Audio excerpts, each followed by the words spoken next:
Bases dropped on a new edition of Soccer Down Here. It is a Monday, November 16th. We'll be taking your questions throughout the show. It's Monday Musings here at SDH.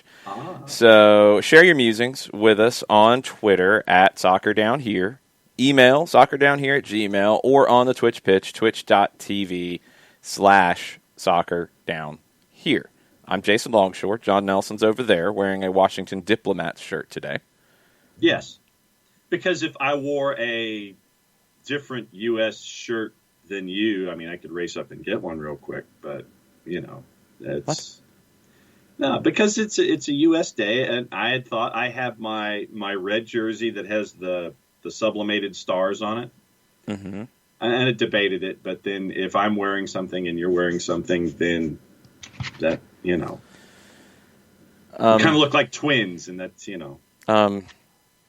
Last time I checked, and for people watching on Twitch, you can tell that I am not wearing a red U.S. jersey with sublimated stars. It's the navy blue jersey with a white sash that should be the look for the U.S. national team. Yes, agreed. It was the best look that they have had, and this is like 2010 World Cup era. So, you know, just saying. And then the denim look. The denim was horrible, John. Nobody should ever wear the denim like for real ever again. It was horrendous. Somewhere. The jacket's fine. You're wearing it as a casual piece of streetwear, fine. Wearing it to try to look serious in a competitive situation, no, it was a joke. It was horrendous. Reminded me of the Team USA outfit from the hockey team from 1980. It was brought to you by Levi's. That was not what they wore on the ice, John. No, but that's what it reminds me of. But that's the problem. That's the whole point. What you wear in an ad that is sponsored by Levi's and what you wear to play, kind of two different things. You shouldn't wear the denim on the field of play.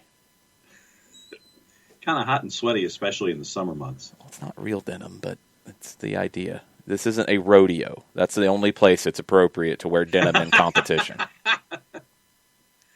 But no, I agree with you that the look that you were sporting with the white sash is the look. And you could have worn your red U.S. jersey if you'd wanted to. It's fine.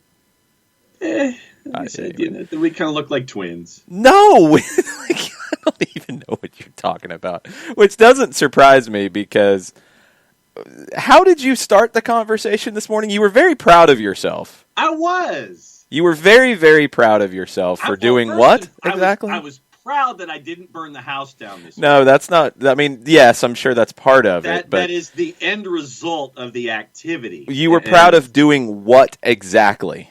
Using the inside part of the stove. That's called the oven, John. It's an oven. So we have in the fridge, since the boss is back home with her mom because her mom had some surgery, and so she's back home taking care of her mom. So that meant that yours truly, until midweek, still 2 days from now, is kind of on his own when it comes to cooking. And I mentioned that C word because that usually sends Jason, Jarrett, and Nick into histrionics and elevated vocal tones whenever I mention that word having to do with anything to do with me. Well, yes, because you just called an oven the inside part of the stove.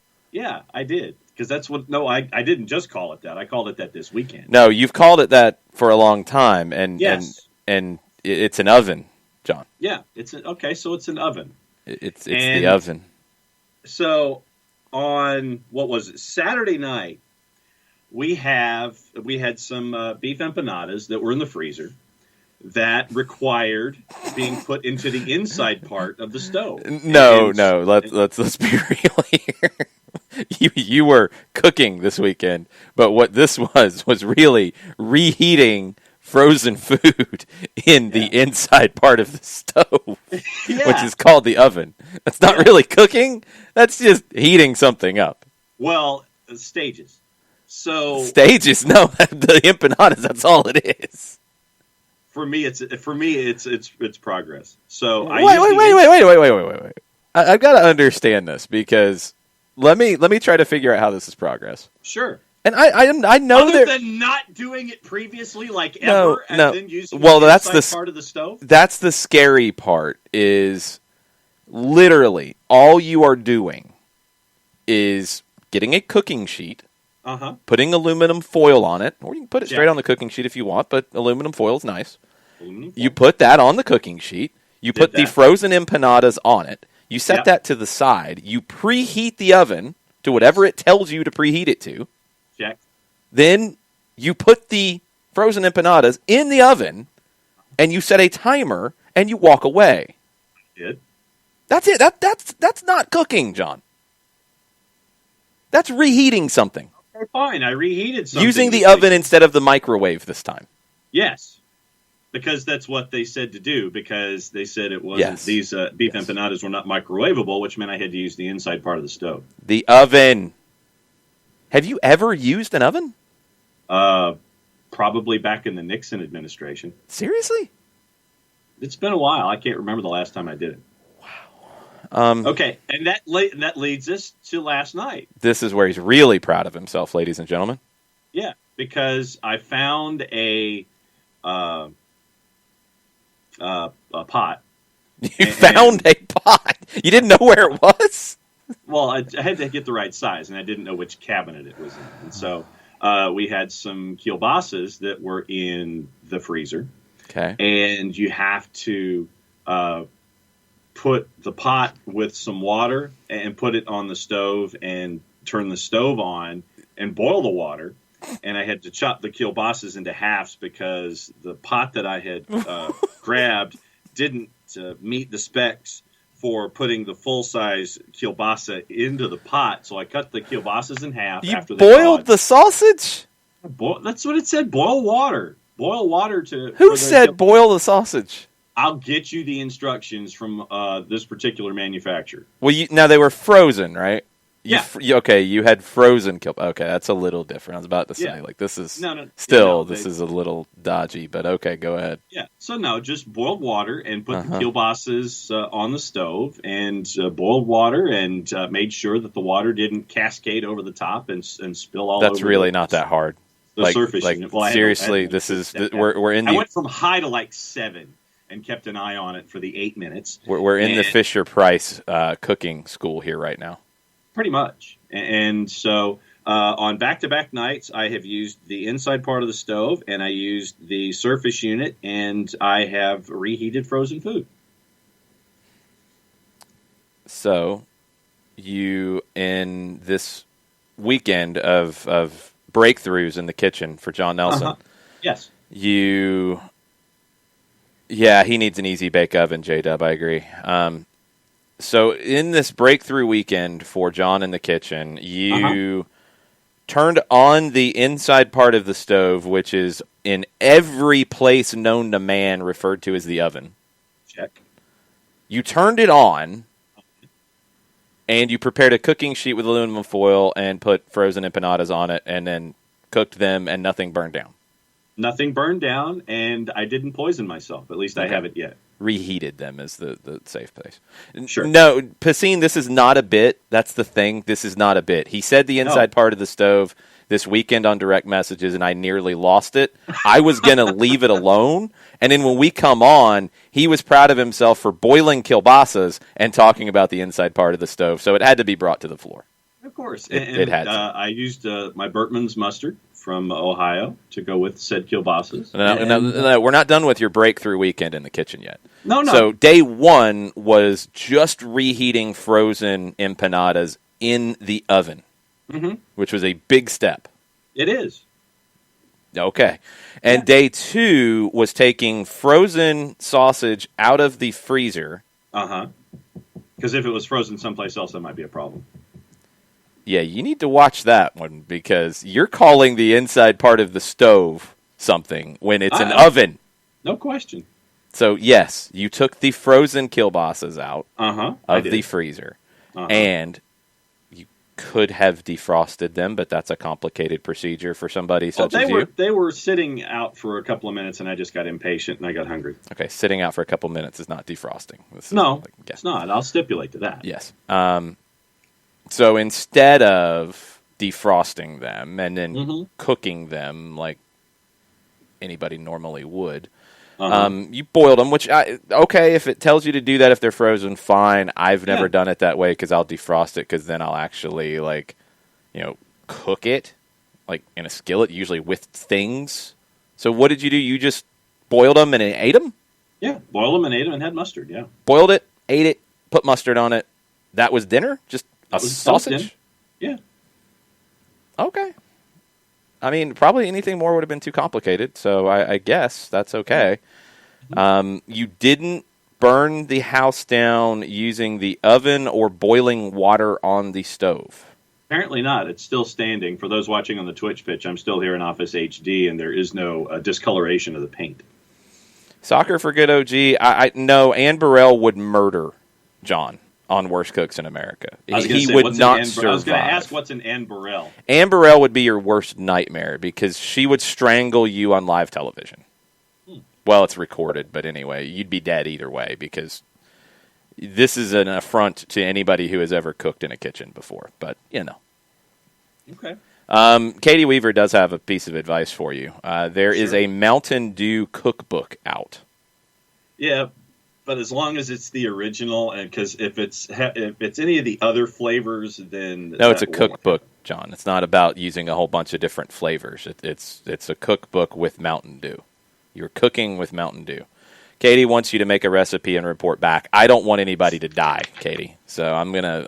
So that's why he's gonna have me do it and have me eat it. No, I don't want you to burn a house down trying to actually cook because recipes require more than turning an oven on, and first not referring to it as the inside part of the stove, or boiling water.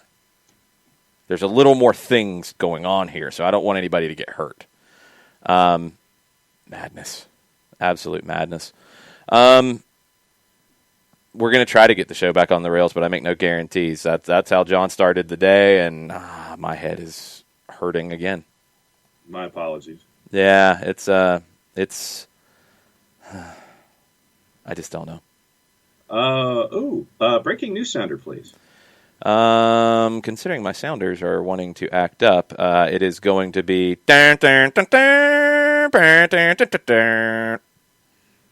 The extraordinary ballot results of resolutions from Wrexham AFC. Wrexham Supporters Trust members have voted to approve the Ryan Reynolds and Rob McElhenney takeover of the club. Yeah, why wouldn't they? Is there anything more to the terms of this? I'm checking the extraordinary ballot results of the resolutions. Significant turnout for the ballot at 91.5%. Mm-hmm. Now in a position to confirm the results of the vote.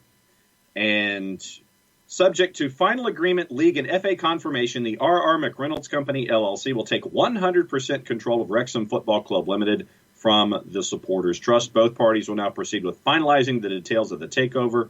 And from the release, we will update Wrexham supporters as soon as we can.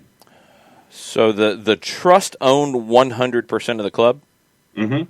Supporters, yeah. The Wrexham Supporters Trust. Okay, it wasn't like they owned most of it and somebody else. So they owned every bit of it, and now Ryan Reynolds, Rob McElhenney own the whole club.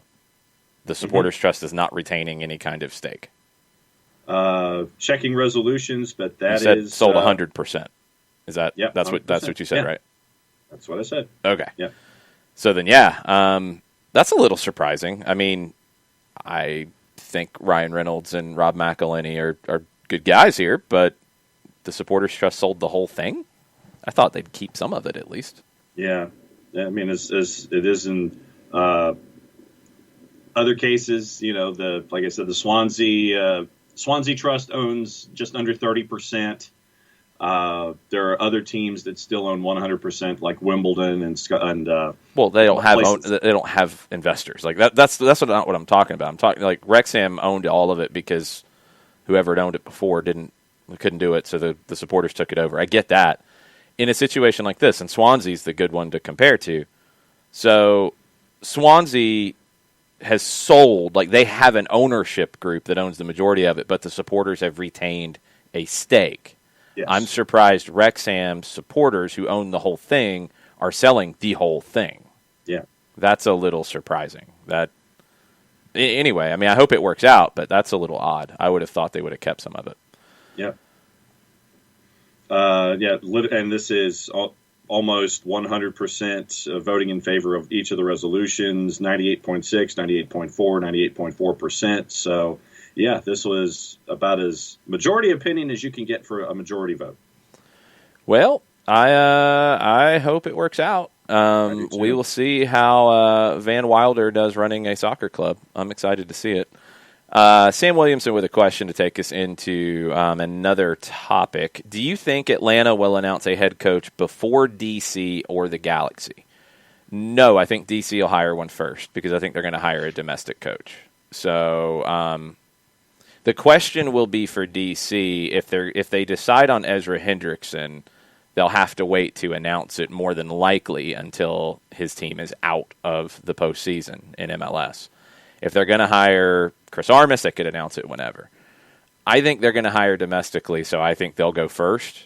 LA, no clue what direction they're going to go. I would assume bigger, although there's a growing candidacy for Dominic Kinnear to get the job, which I think would be a mistake. I think Dominic Kinnear had bad timing in terms of his coaching career in some ways.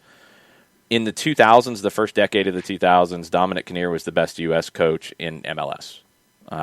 Won titles with San Jose as an assistant, won titles with Houston as the main guy, put good teams on the field. He was the next in line for the U.S. men's national team job after Bradley. He got skipped. Klinsmann came in and skipped him. So from then on, Kinnear got to 2 more finals with Houston in 11 and 12. Since then, it's been pretty solidly downhill, and I think his tactics don't really fit today's MLS. That would be a huge mistake for the Galaxy. It'd be a shock because I don't expect him to go in that direction. Dr. D says thoughts on Luka Modric to the Galaxy. I mean, we're pulling out crazy things at this point because Luka Modric has been linked to DC, he's been linked to the Galaxy, he's been linked to staying at Real Madrid, he's been linked to whoever and anywhere. So I think he's a good enough player to play in MLS even at his age. I think he'd do well. I wouldn't spend obscene money on him for this in this league because I don't think he would give you obscene production. He's not a big goal scorer. He would be a good addition to a lot of teams, but I think the LA Galaxy should be looking bigger than that. Anyway, on the manager front with the Galaxy, I think they go bigger because they need to. I mean, this is a team that hasn't made the playoffs in a long time. It's a team that's been bad for a while. Sorry, they made the playoffs. I keep forgetting they made the playoffs last year, but then they gave up 5 goals to LAFC and ended up getting knocked out. So the Galaxy are not what they used to be. They have to try to get back to that. This is a time to make a splash. I don't know what kind of splash they can make, but I don't think Dominic Kinnear is it. I don't think Luka Modric is it either, to be perfectly honest. It's the kind of signing that I've talked about a lot in that Luka Modric, if you follow the game, if you are a big fan, you're like, that's a good signing. Luka Modric, great player. Ballon d'Or 2018, great player. Really technical, really good player. Like him. Does your average Joe who doesn't follow the game as closely know anything about Luka Modric or going to be excited to buy a ticket to see him or buy his jersey? No. Nope. They're just not. It's a good signing for a team that needs that kind of a player, but it's not a transformational signing. It just isn't. There's very few of those. Chicharito should have been in a lot of ways because of the Mexican community in Los Angeles, but he hasn't performed. And that's a big question mark going forward. So the Galaxy have a lot of question marks. I don't know what their hiring process is going to be. DC, I think, hires first. Atlanta is somewhere before the end of the year. I don't think they're rushing to get it done. They have time. I think they have a list of people they are working through and talking to, I would hope, by now. We're not hearing anything locally about it because nothing gets out of that front office somehow.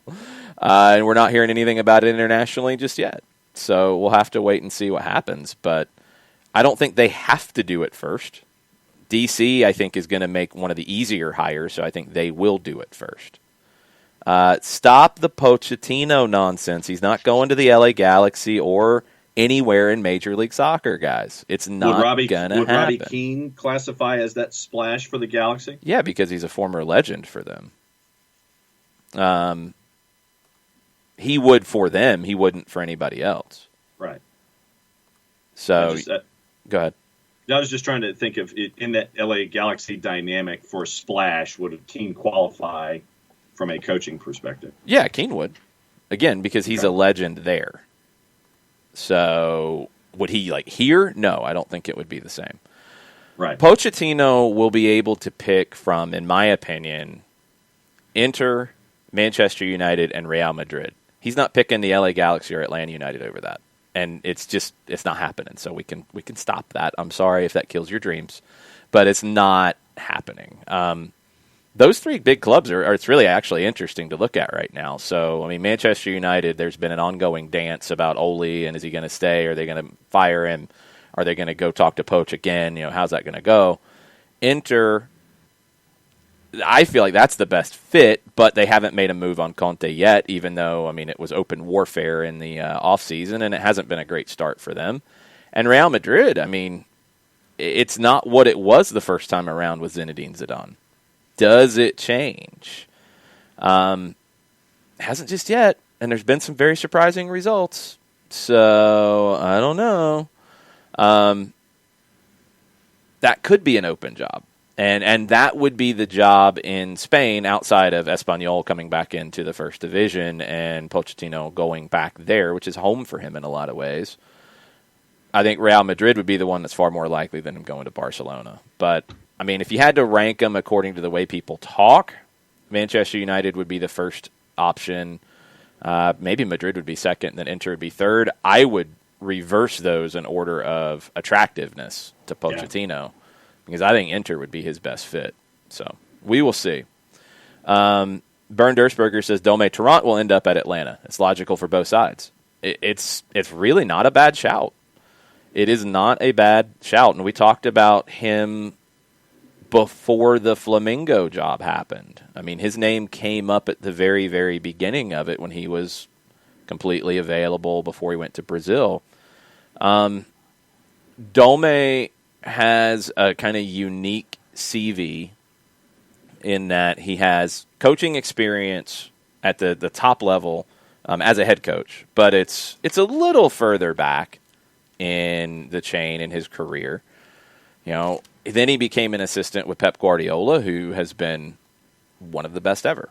So that's it's not typical to see a guy who has been at smaller clubs in Spain from 1991 to 2006, then become an assistant for a young coach who, maybe Dome saw it at that point, saw he was destined for greatness. Their heads were in the same place about the way they saw the game, and Dome joined his staff with Barcelona B first, and then went on to, be part of just 3 La Ligas, 2 Copa del Reys, 3 Spanish Super Cups, 2 Champions Leagues, 2 UEFA Super Cups, 2 Club World Cups, 3 Bundesligas, 2 German Cups, 1 UEFA Super Cup at Bayern, 1 Club World Cup at Bayern, 1 Premier League title, 1 EFL Cup. I mean, that's all as an assistant, but this is somebody who has head coaching experience, did well at Flamengo. Brazil's crazy. Did well at Flamengo. Had a couple of bad losses at the end. The question would be about his time at Flamengo. Gave up a lot of goals. What happened? What was going on there? Because it wasn't just in the blowouts. They gave up a good number of goals.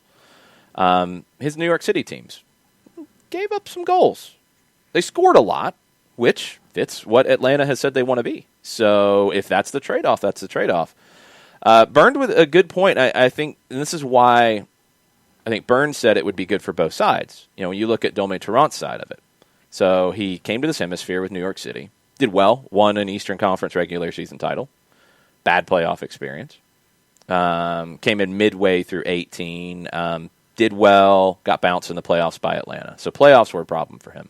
That's another question mark you got to talk to him about. But then he went to Flamengo, which was a kind of unique move that was maybe a little unexpected at the time. And again, he did well. He got out of a Copa Libertadores group. He advanced in the Copa do Brasil. He had them third in the league. They were in a good spot. But Bernd has a good point. If Dome wanted to go back to Europe, it's hard to get a sizable job because he's seen as Pep's assistant in Europe. Yeah. Here he doesn't have that same kind of baggage. So in MLS, he's had success. So he's a good fit. I mean, the LA Galaxy should be trying to talk to him too. Like, he would be a good hire for any of the three teams right now that we've talked about this morning, DC, LA, or Atlanta, because he's had success in this league. The questions would be about the defensive side.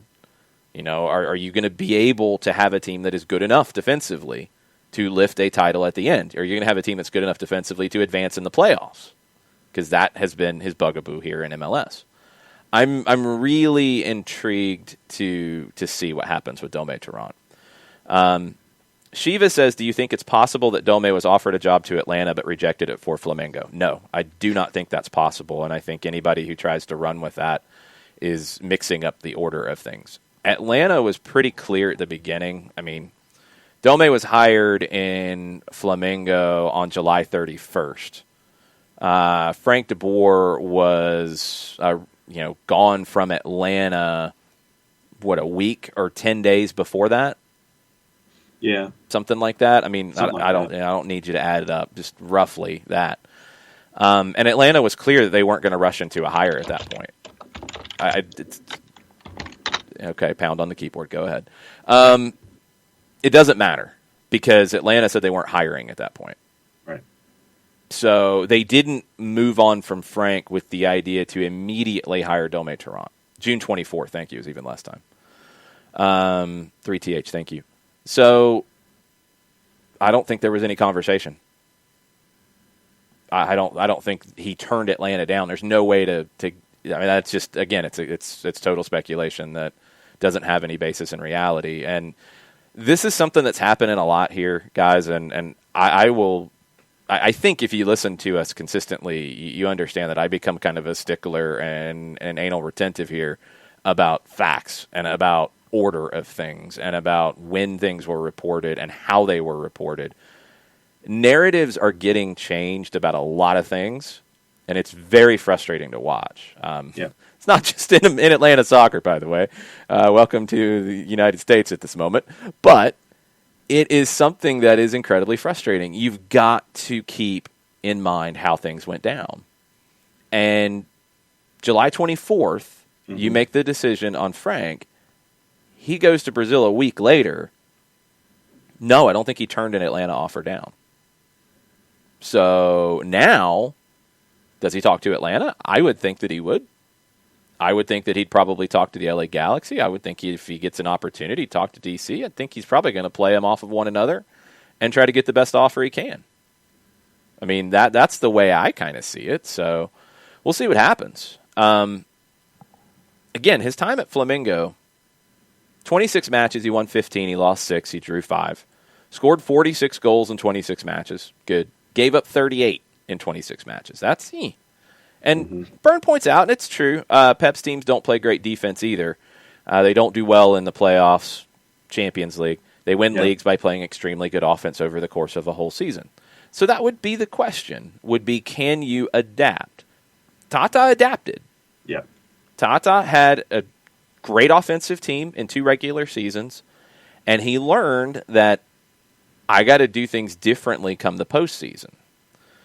Pep hasn't always learned that. I mean, he had teams that were just juggernauts when he won the Champions League at Barca. They didn't have to play defense because they were so dominant and just ran through. I mean, really good Manchester United teams in Champions League finals. But then when he came up against some different kinds of competition later on, it got more challenging for him. Tata learned that the playoffs are a different beast. Can Dome make that jump? That's going to be the biggest question. But regular season play, quality of play, attractiveness, yeah. He's going to want to play, and he's going to want to have his teams play soccer, play good soccer, score goals. That would completely be a fit for what you want here. But that defense issue would come up a little bit. D. Graham says his defense at NYC had ring at the 6 as well, and that's something that Ronnie Deila has moved away from a little bit. One thing that Dome did that I thought was really interesting was play James Sands, who was seen as a 6, as a center back, and I think really helped in his development. I think James Sands and what he has turned into, where he's starting to attract some interest from European clubs, Dome Tarrant gets a big kudos for that. So that's another good sign with young talent coming through in Atlanta. And being a club that will always look to bring in young talent, whether from its academy or from South America, you want somebody who can develop that talent. Dome Tarrant has shown the ability to do that. That's another area where his addition was a highlight to Pep Guardiola's coaching staff. He always worked well with young talent and bringing them up. So, yeah, good stuff. It's going to be interesting. This offseason with the added coaching search is going to be very, very, very interesting for Atlanta, for the LA Galaxy. DC, I think their coaching search part will be over quickly. Moves within the league. We have an expansion draft, and it had come up on the show, and I had it incorrect. Atlanta is exempt from the expansion draft. I thought they changed the order of things, but I had it wrong. So they won't have anybody picked in the expansion draft, but you do have all the other stuff, the reentry draft, the waiver draft, all that kind of madness of things where you can pick up players, but players who you don't pick up options on or you don't re-sign who are out of contract, you could lose them to other teams in the league through that process. So all that will be coming alongside a CONCACAF Champions League match, which will be crazy, and everything else going on with when the season's going to start. It looks like they're really pushing hard to do March. So many things up in the air. This is going to be an off-season like one we haven't seen. And you mentioned the coaching vacancies right now. L.A., Atlanta, D.C., 3 top 10 media markets across the board. And so a lot of eyes are going to be drawn to those 3 under normal circumstances, but you're talking about 3 of your larger markets in the league in and of itself, all having to chase the same thing. So a lot of eyes for a bunch of different reasons. Larger markets, but I don't put DC as one of your larger teams in the league anymore. Right. And that's on them. I mean, they should be. They have been in the past. They're not now. I don't think they're a big club. I don't put them in the big club category. I put them right below that. Atlanta is the Galaxy are. DC's right below that, and I think this coaching search shows it. DC tried to talk to Eddie Howe. They tried to talk to David Wagner, and both weren't interested in coming over at that time. That's not a knock on DC so much, but instead of continuing to chase somebody from overseas or a bigger name, it's been people who are available or assistants. And that's not normally the direction a big club goes in. So, question I think is interesting. I want your take on it first, John. J.W. Parker on the Twitch pitch says, would you say that the American soccer fan base has a more negative perspective of a defensive style of play versus other countries' fan bases? Okay, negative perspective. And I'll say yes. But the reason that I say it is because of viewing habits.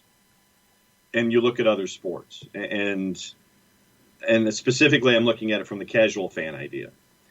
In American football, folks like offense. They're not attracted to defense. A lot of folks will sit there and say, oh, it's a great defensive effort, steel curtain or whatever. But you like to see a lot of touchdowns. You like to see a lot of points. In baseball, you like to see home runs. You like to see bases being stolen. You like to see runners being sent, hit and run, all that kind of stuff. In basketball, you like to see coast to coast. You like to see the Western Conference idea of scoring 135, 140 points a game instead of the old Eastern Conference idea of being ground into the turf and winning a game 78-68. So I would say using those as examples, I think that we're drawn, at least from a casual perspective, we're watching something on television, we want to see all of the action back and forth. We want to see goals because for some reason we think that goals equals excitement, when we've had the discussion in the past that you could have a really exciting 0-0 draw. You could have a really exciting 1-1 draw. I just think that a lot of folks will sit there and they'll look at numbers and offense and think that numbers and offense in increasing numbers means that that's the way things are supposed to be. But you're talking from a casual fan perspective, right? Yeah, from a casual fan, yes. I would go a step further here with the question. If you are a Pittsburgh Steelers fan in the 70s and your team is a brilliant defensively, smash mouth, and you're winning games with your defense, you're a happy camper. Yeah. Because you're winning Super Bowls at the end of the day. If you are the Atlanta Braves in the 90s with the pitching staff they had and you're winning games 1-0, you're a happy camper. In the regular season. You're adding another element to it. I don't care. Okay. It's not about the Braves not winning World Series. We know everybody takes that crack at it. I know. Were you sad when you won a 1-0 game in the regular season or in Game 6 of the 1995 World Series? You shouldn't be, no. No, were you? Were Atlanta Braves fans sad about winning pitching duels? No, because you know that you had Glavine, Maddox, and Smoltz, and that was what you were hunting for. Now, this is where it's different, and this is where I agree with J-Dub completely, in that here there is an undercurrent of, well, yeah, we won 1-0, but there's an undercurrent of that I don't think exists in the other American sports. And I don't know exactly why it is. And I'm talking fans of the team. I'm not talking casual fans. Casual fans, yeah, I mean, you don't want to watch a game between two teams you don't care about and have it be scoreless or have it be a defensive battle. Generally, yeah, you want excitement. You want goals. You want points, whatever. That's understandable. But if you're a fan of the team, here there's a little bit of we want more goals. And that's strange to me. That's a little strange because I would think you want wins. Yeah. First off, you want wins.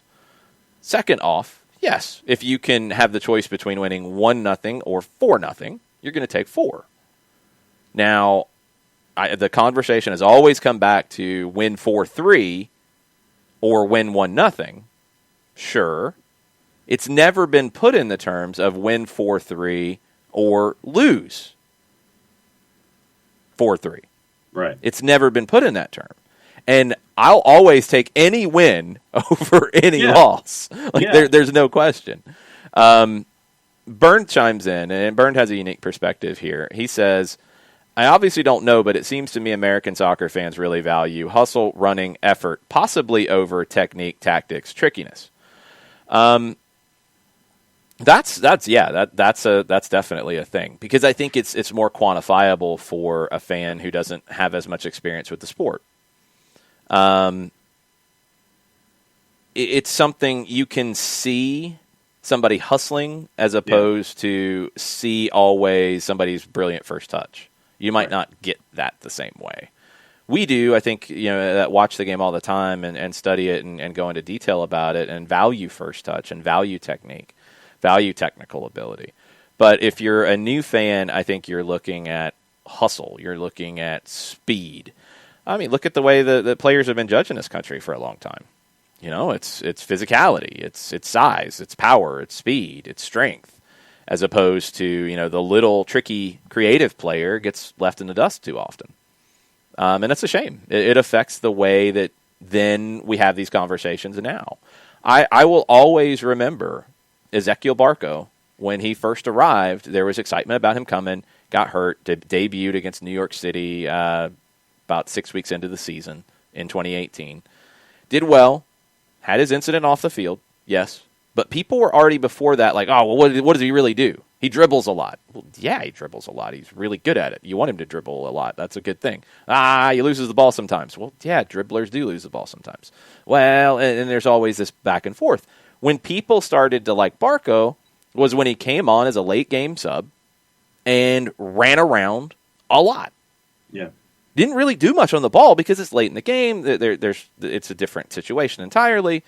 I mean, look, that was the job that he was given at that time, and he did it really well. But it's like, oh, look at Barco. He's hustling. He's covering everything. Yeah. It's like, well, he nutmegged 3 people a month ago, but no, he lost the ball after that. So it's like, there's this weird thing there. Yes, power. Yes, that's a big thing with the American soccer. And it's starting to change. It really is. It needs to continue to change. Do you need speed? Do you need power? Yes, you do. those are things that can be valuable in how they're used. But ability with the ball needs to be valued. Tactics and thought about the way a team plays needs to be more in-depth than did they score a bunch of goals or did they not score a bunch of goals. You can score a bunch of goals any which way you want to play depending on how that game goes. You can be a team with 20% possession and score 4 goals. Mm-hmm. You can be a team with 80% possession and score 1 goal. That doesn't tell you how many goals are going to be scored. Goals are not an outcome of tactics. Goals are not an outcome of philosophy. Goals are an outcome of the match that day. That's it. Do you want to give yourself more opportunities to score goals? Of course you do, because that's how you win games. Do you want to create more chances? Of course you do. That's one reason I talk about creating chances so much, because to score goals, you have to create chances. That's a critical element here. If you're not creating a lot of chances, you can't score a bunch of goals unless you are super efficient, which normally doesn't happen on a regular basis. More chances you create, the more chances you're going to score goals, period. It's not enough just to say our tactics are to score more goals. Well, that doesn't tell you anything. That's not tactics. How are you going to play to get that? How are you going to play to get there? And the numbers back it up. You have to be good defensively to win championships.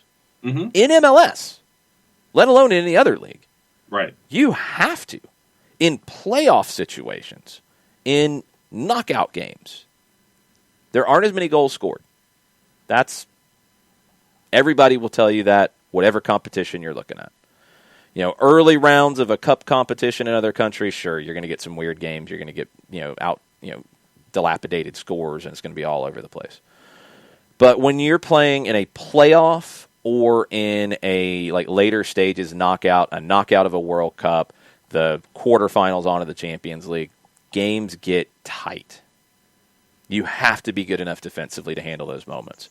All that, it's great that kids want goals or all these things are there. All that's wonderful.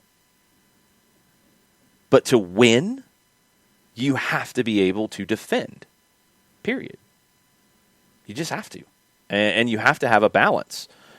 Do you want to be a team that scores a bunch of goals? Well, duh. Everybody does. But, yeah, there's a little bit of a... If you're winning games 1-0, that's seen as bad in the United States. And that's got to stop. Where do you think that came from as a thought pattern? Because I've been trying to figure out the question in my head. Where do you think that comes from as a thought pattern when it comes to the sport? I think it's a lack of understanding of just the way games go sometimes. One, it's not easy to score goals. I mean, it's just simple. It's not easy to do it. 2, there's not a lot of respect given to teams that do have a defensive style of play, and I'm not talking in just a park the bus and play it long and not try to actually play, like playing for a scoreless draw versus playing a defensive tactic to try to win. Those are 2 different things. But I think there's a lack of understanding of that. Yeah. I don't know. I mean, it's always been drilled into everybody's head. And I think a lot of it comes from non-soccer people in this country because, I mean, Louis Grizzard for the Atlanta Journal-Constitution would always complain about this. Oh, there's no goals in soccer. They never score. But then also would be cheering about a 1-0 baseball game. You know, you can't have it both ways. You know, I mean, a 21-14 American football game is 3-2, essentially. Basically. You know, I mean, it's like you can't have it both ways in that it's good to be defensive in other sports, but soccer, you got to have these goals. But that was always the complaint that the non-soccer people had to try to criticize the sport. And it stuck. And soccer people in this country have that from time to time. Games are games. Like, it's not defined. Like, the quality of your effort is not just defined by how many goals you scored. You can play a brilliant match and win 1-0. You can play a sloppy match and win 5-4. Like, those are 2 different things. The result doesn't always match up with the quality of the performance. But that's hard in this country where I think we're just starting to get more conversation about these things. That's hard to quantify at times.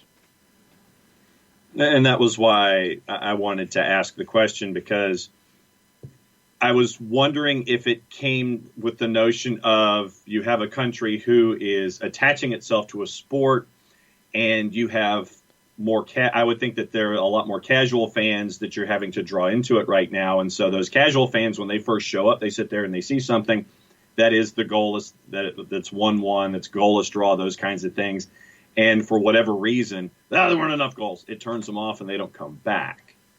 And that was why I wanted to ask the question about where you thought the thought pattern was. And is it just from a lack of the sport being at the forefront of folks' minds when it comes to something that they want to see? Go back to something you just said. Have you actually heard of anybody, because I think this is a false story, have you actually heard of anybody who came to an Atlanta United game where they won, if it's 2-0, if it's 2-1, if it's 1-0, whatever, and said, I don't want to come back because they didn't score enough? No, I haven't heard that. Yeah, I haven't either. I think that's not true. Because winning is kind of nice. Yeah. It's okay sometimes when you win a tight game.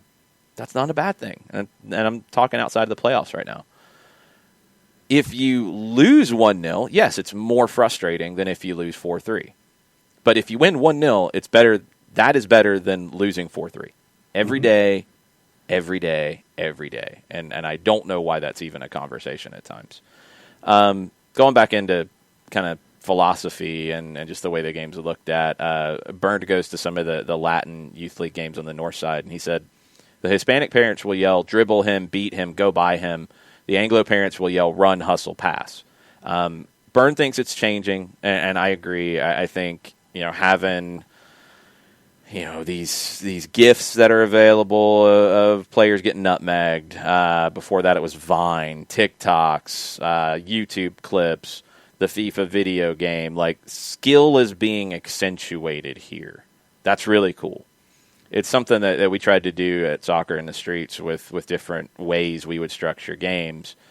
We would do things like Pana, where it was a really small space where it'd be 1-on-1 or 2-on-2, and you had goals at the end, but you could win the game by nutmegging the opponent. So it's things where it invites more skill.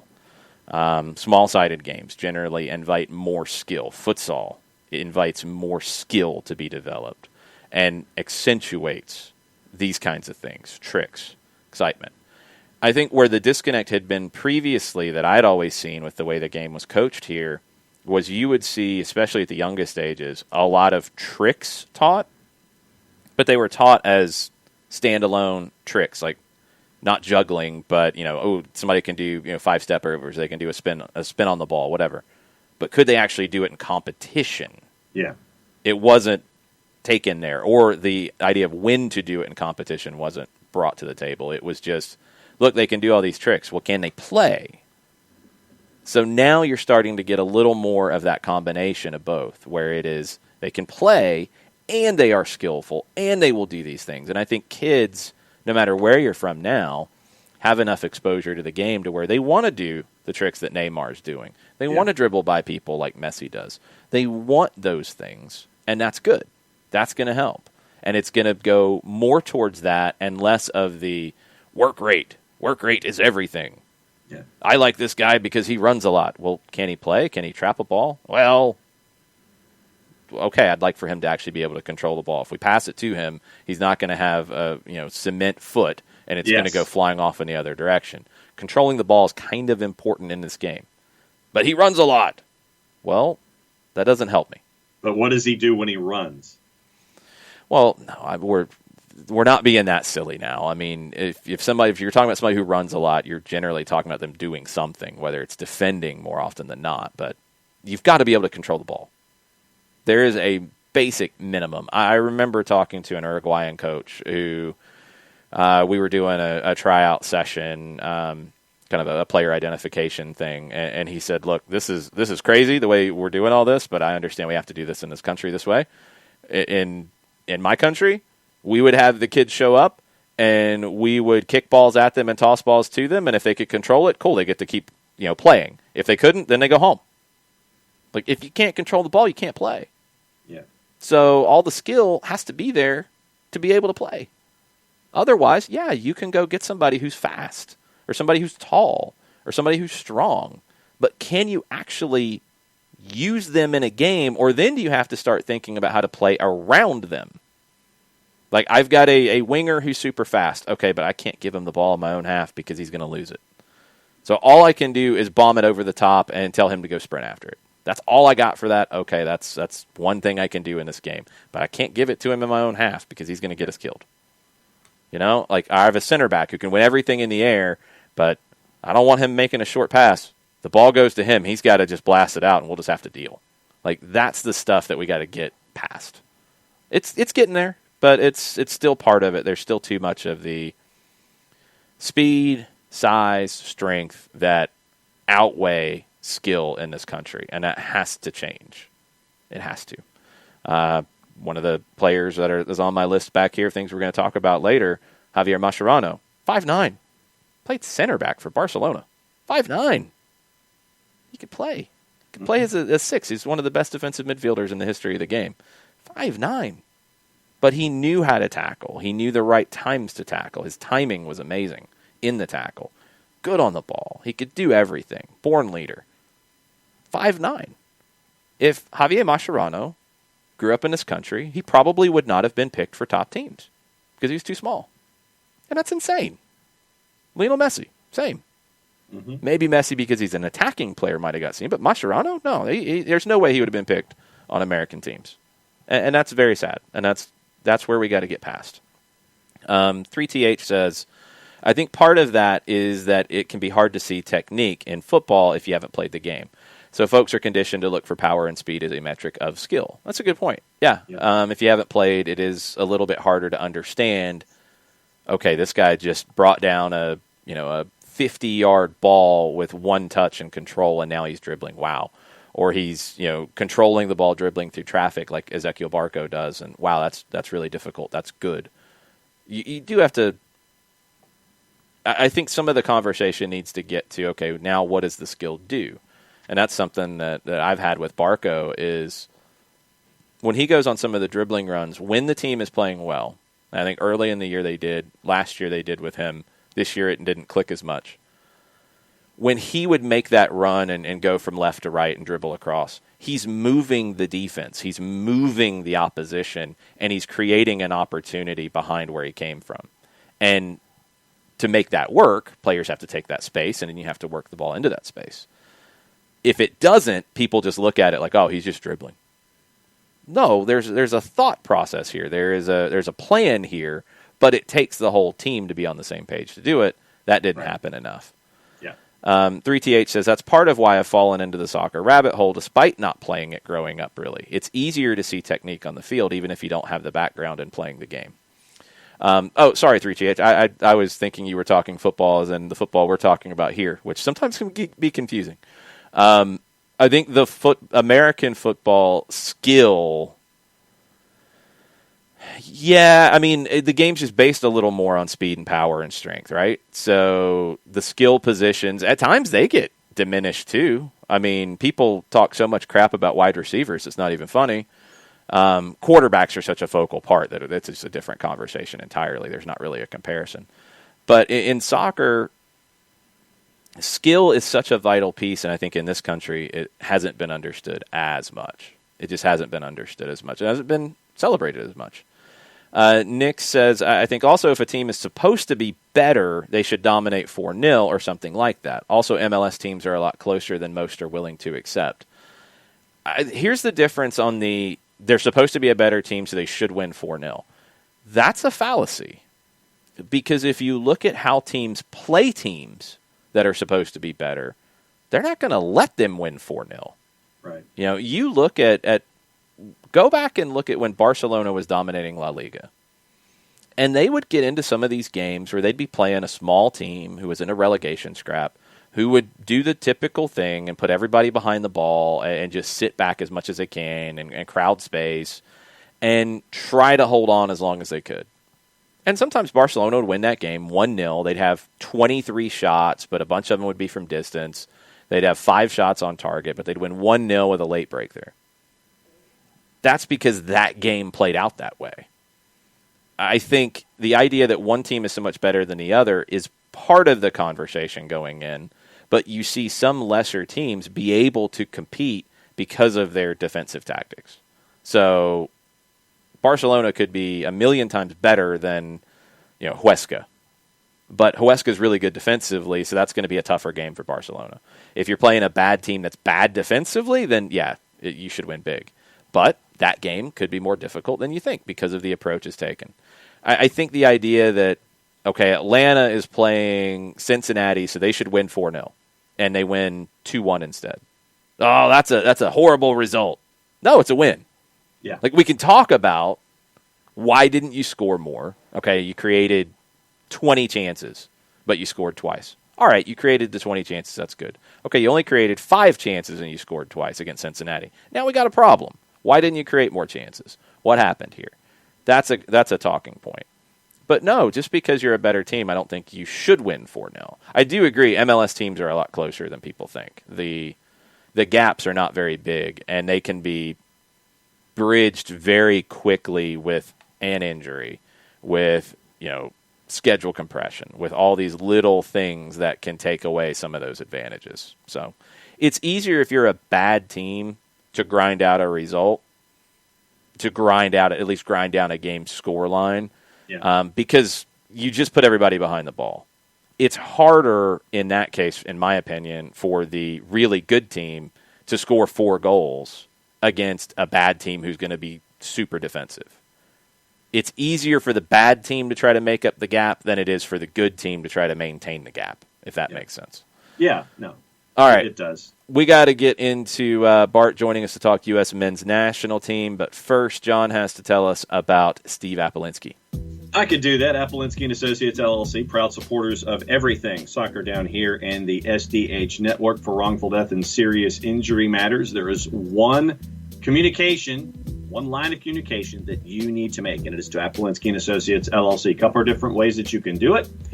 You can shoot Steve an email directly, steve@aa-legal.com. You can give him a ring at 404-377-9191, get a free consultation that way, or go onto the World Wide Web thingy. Homepage, aa-legal.com. Large device or small, hit the enter key, the return key, the arrow key, whatever advances your screen. Pop-up window pops up at aa-legal.com. We still have no idea who is at the other end of the pop-up window answering all these questions that you could have 24/7, 365 and a quarter. Thank you, Chris Hutchison, for that. For the reminder constantly of how long it really does take the Earth to rotate around the sun. Recognized as Legal Elite by Georgia Trend Magazine for being one of the top 100 firms for this here state of Georgia. Over 30 years of experience, over $40 million in judgments for their clients in Georgia and Alabama for wrongful death and serious injury matters. There's only one place that navigates the space, and it is the website of Apolinsky & Associates, LLC. It is aa-legal.com. Nicely done. It's a 6. Oh, see, there you go again. You didn't use the inside part of the stove, John. Yeah, I did. I used the inside. Not for cutting that promo, I didn't, but I did this past weekend. Yeah, that's it. Sure. All right. Let's get Bart Keeler on the line and talk a little U.S. men's national team. Come on, Mateo. Get this done. Virtual producer Mateo in the house calling Bart Keeler right now. Bart's our U.S. men's national team correspondent. What's up, Bart? How are you? I am full of hope that can only be found in young men because that is what that game on Thursday gave me, is just hope and excitement for the future. We don't need to talk about the fact that we didn't score, the fact that Greg Berhalter still wants to try a false 9 weird thing, but everything else about it was great. Let me ask you this, because I don't want to say negative about it. I wasn't buying as much into the hype. Sell me. What grabbed your attention about this match last week, and the one I think we're going to see today? Because you would expect, I mean, this is a different kind of opponent. I think the U.S. should be a favorite here. What should we be excited about? Well, the first thing that I was really just blown away by from the match on Thursday was how good the midfield looked. I don't think we've ever seen a United States men's national team midfield look that competent in both defense and in possession. I know we can talk about the Michael Bradley, Jermaine Jones midfield. You know, any midfield with Claudio Reyna was good, but this was just a different type of player in there with Tyler Adams, Weston McKennie, and Yunus Musa, who showed out really well. Were there mistakes? Yeah, you know, Weston McKennie is the old head in the midfield, and he's 22, so it's not like he's it's not like this team is there yet. But from what you saw from the midfield on Thursday, there is great excitement, and it is a very dynamic trio. And I really think that that's you can extrapolate that to just about any combination we're going to have in there that doesn't have, and no offense to him, but that doesn't have Jackson Ewell. I think Tyler Adams was the key there to just make this midfield so effective because he was so positionally sound and defensively sound and very quick to start attacks, very quick to get the ball off his feet. And it was really cool to see a midfield that was able to, I don't know if I've seen this in the U.S. men's national team game, receive a ball, turn, and immediately start an attack. And you saw that from McKennie, you saw that from Musa. That was really exciting. And that going against some of the CONCACAF opponents, like the one we'll see today, will be good. No, I mean, because I will admit, Bart, that I went looking into this and I wasn't thinking negatively going in, but I had an expectation of, okay, I just want to see things and the result will be what the result is. Yes, I'd love for it to be a win or what have you. And I know that, you can talk about finishing your chances and all that kind of stuff that was left on the table. But I wanted to see the beginning of those relationships that we always talk about and the beginnings of all these kinds of things. When it came to the establishment of all these relationships and the handshaking, it's like, hi, I know you. Hey, let's do things together. When you look at these relationships, you mentioned the midfield, but did any other relationships stand out to you last time out? Well, honestly, the center back pairing was really spectacular. Maybe not so much defensively, but they were well positioned for most of the match. They covered pretty well, even for being two, tall, lanky guys. Well, I guess you can't call John Brooks lanky, but two tall guys.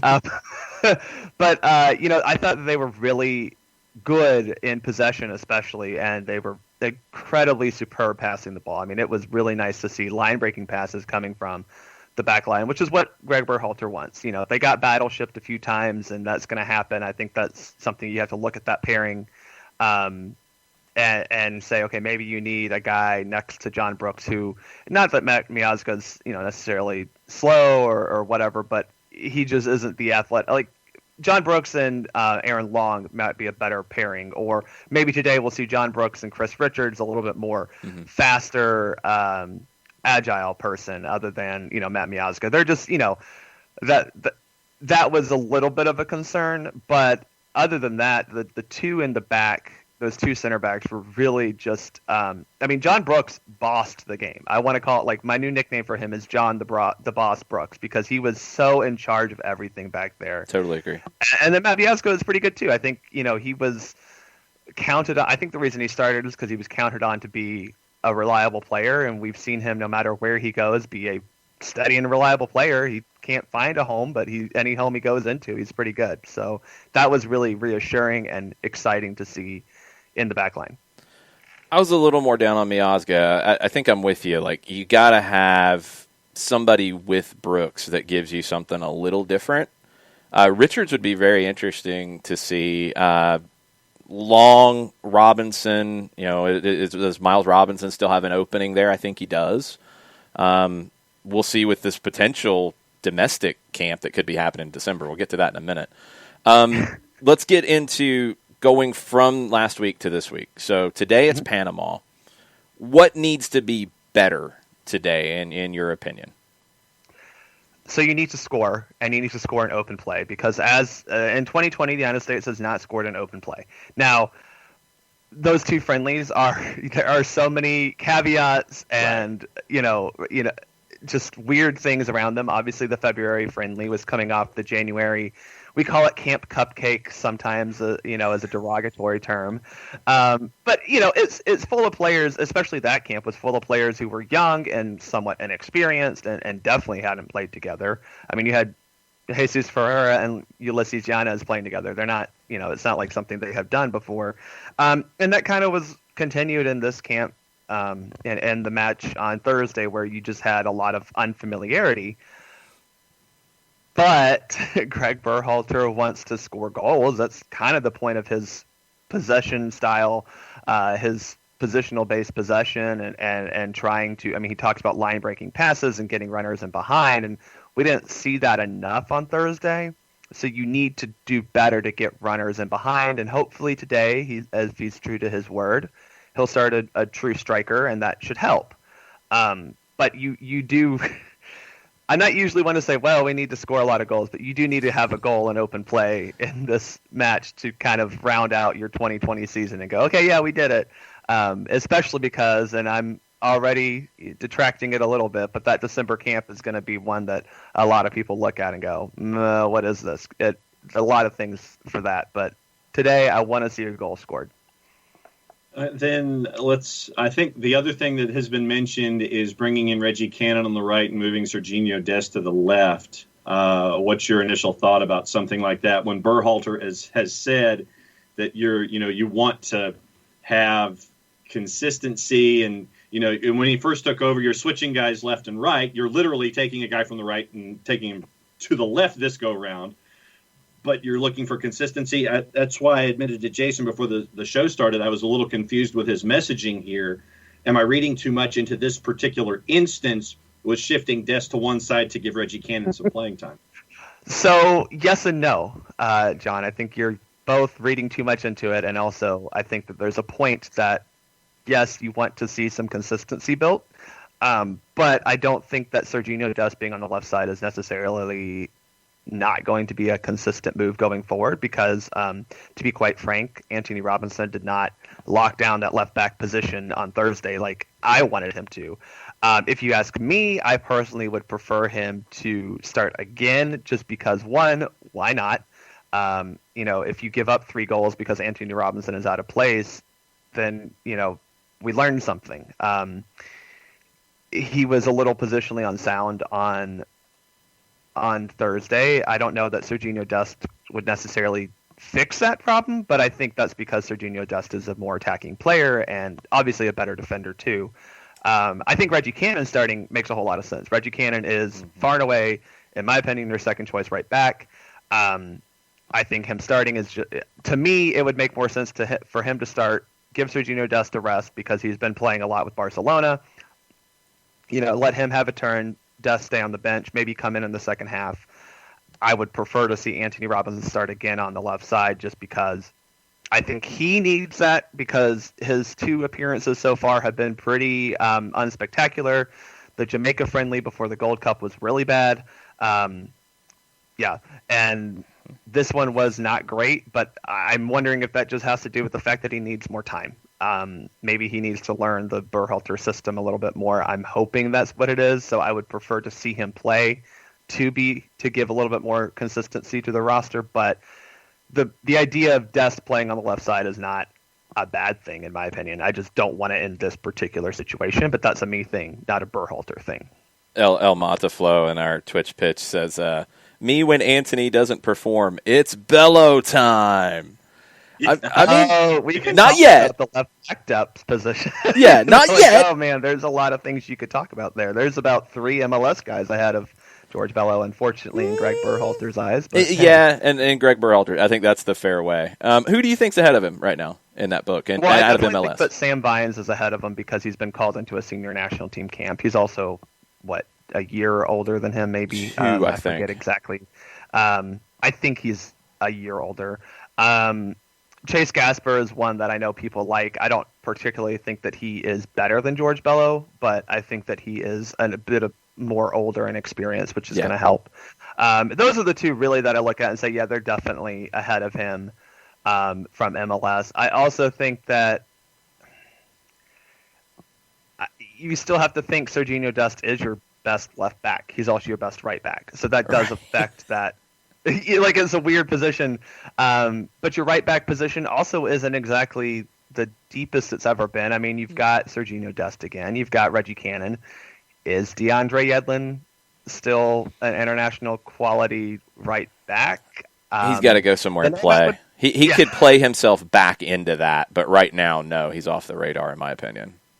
The one I would say, too, is, and this is something that a lot of U.S. men's national team fans hate, is Timmy Chandler. I don't know if he's necessarily a true defensive player anymore, but he's a guy, to me, who I would have called into this camp. He's been pretty productive in the Bundesliga.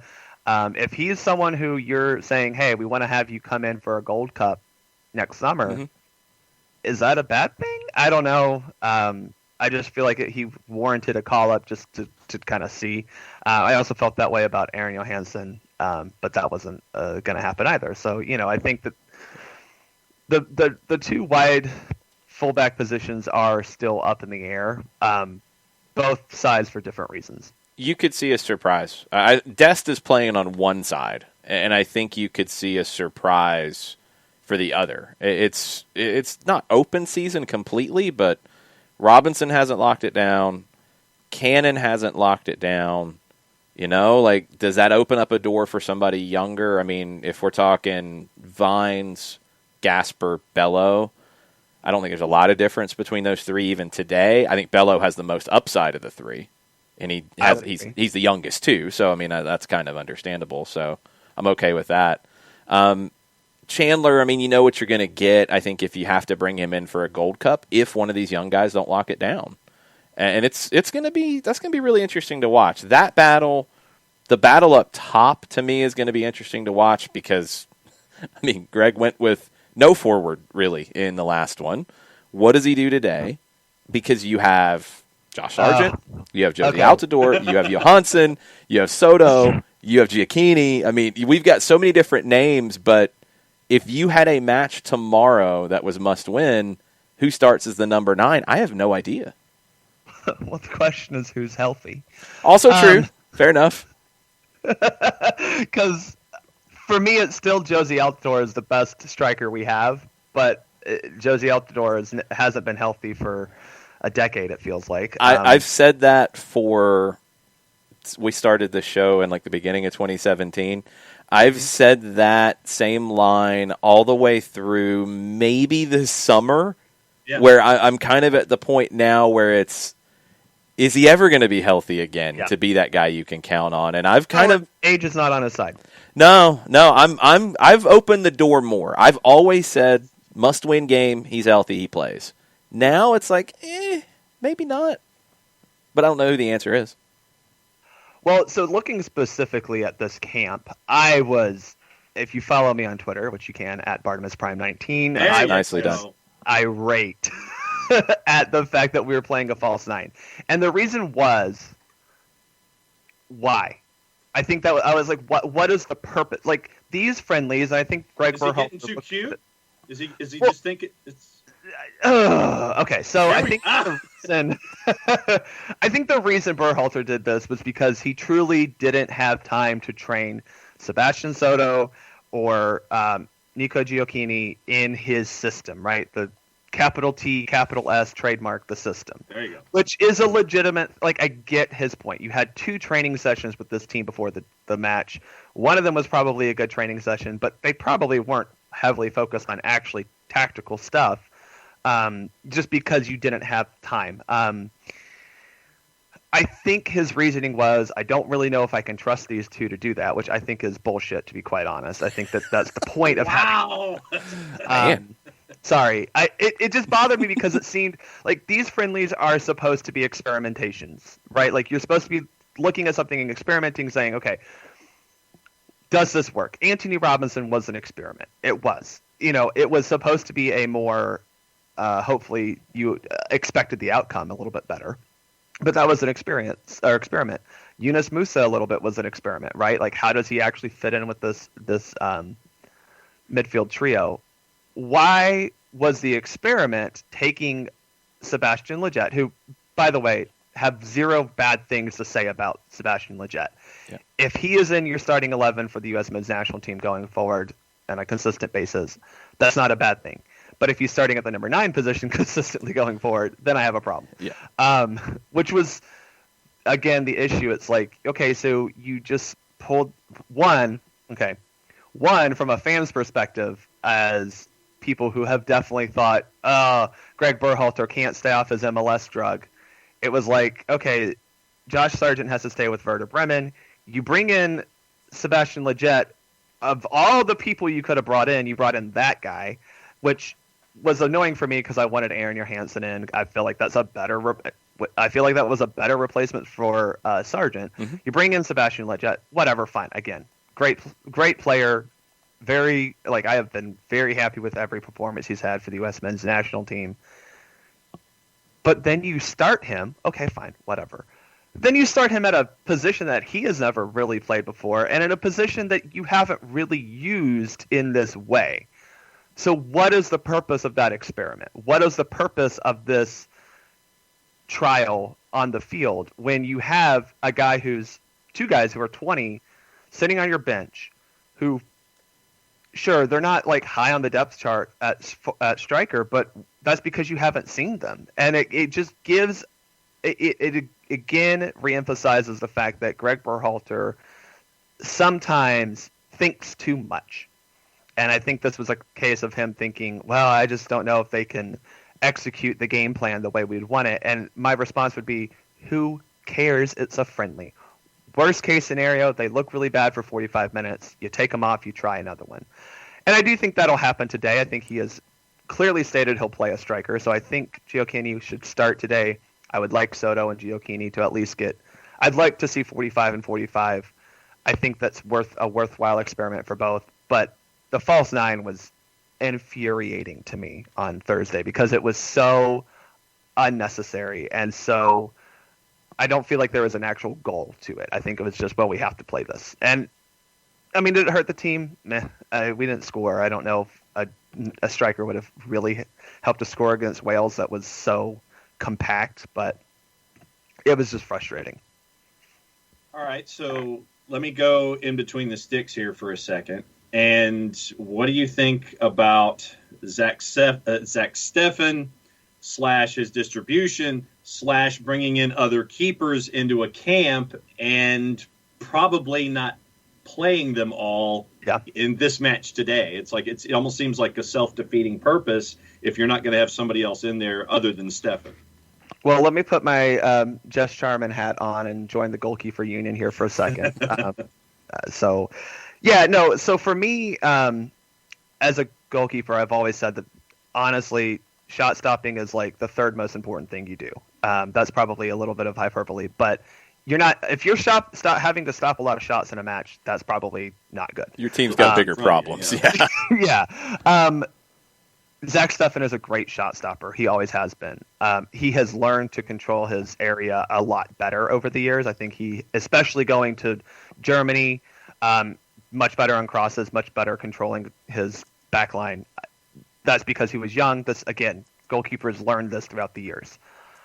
His distribution is not crisp a lot of times. The one particularly that I think I threw the remote control at this one was when he chose to pass in his own penalty area, chose to pass to Tyler Adams, who had a guy coming up his back, was running toward Steffen, but he had both Miazga and Brooks out wide to pass to, which is obviously a much safer pass. I know, obviously in American soccer we hear, don't pass to the middle like every single time someone tries to pass to the middle, as if you're not allowed to play in the middle of the park. But, in that case, it's a risky ball, and it was a risk you didn't have to take. And I think that sometimes Steffen just doesn't make the right choice. I'm not saying his distribution is necessarily bad in terms of, he doesn't spray balls errantly a lot of times. I mean, he had a couple, but that happens. It was also wet and a driving rain.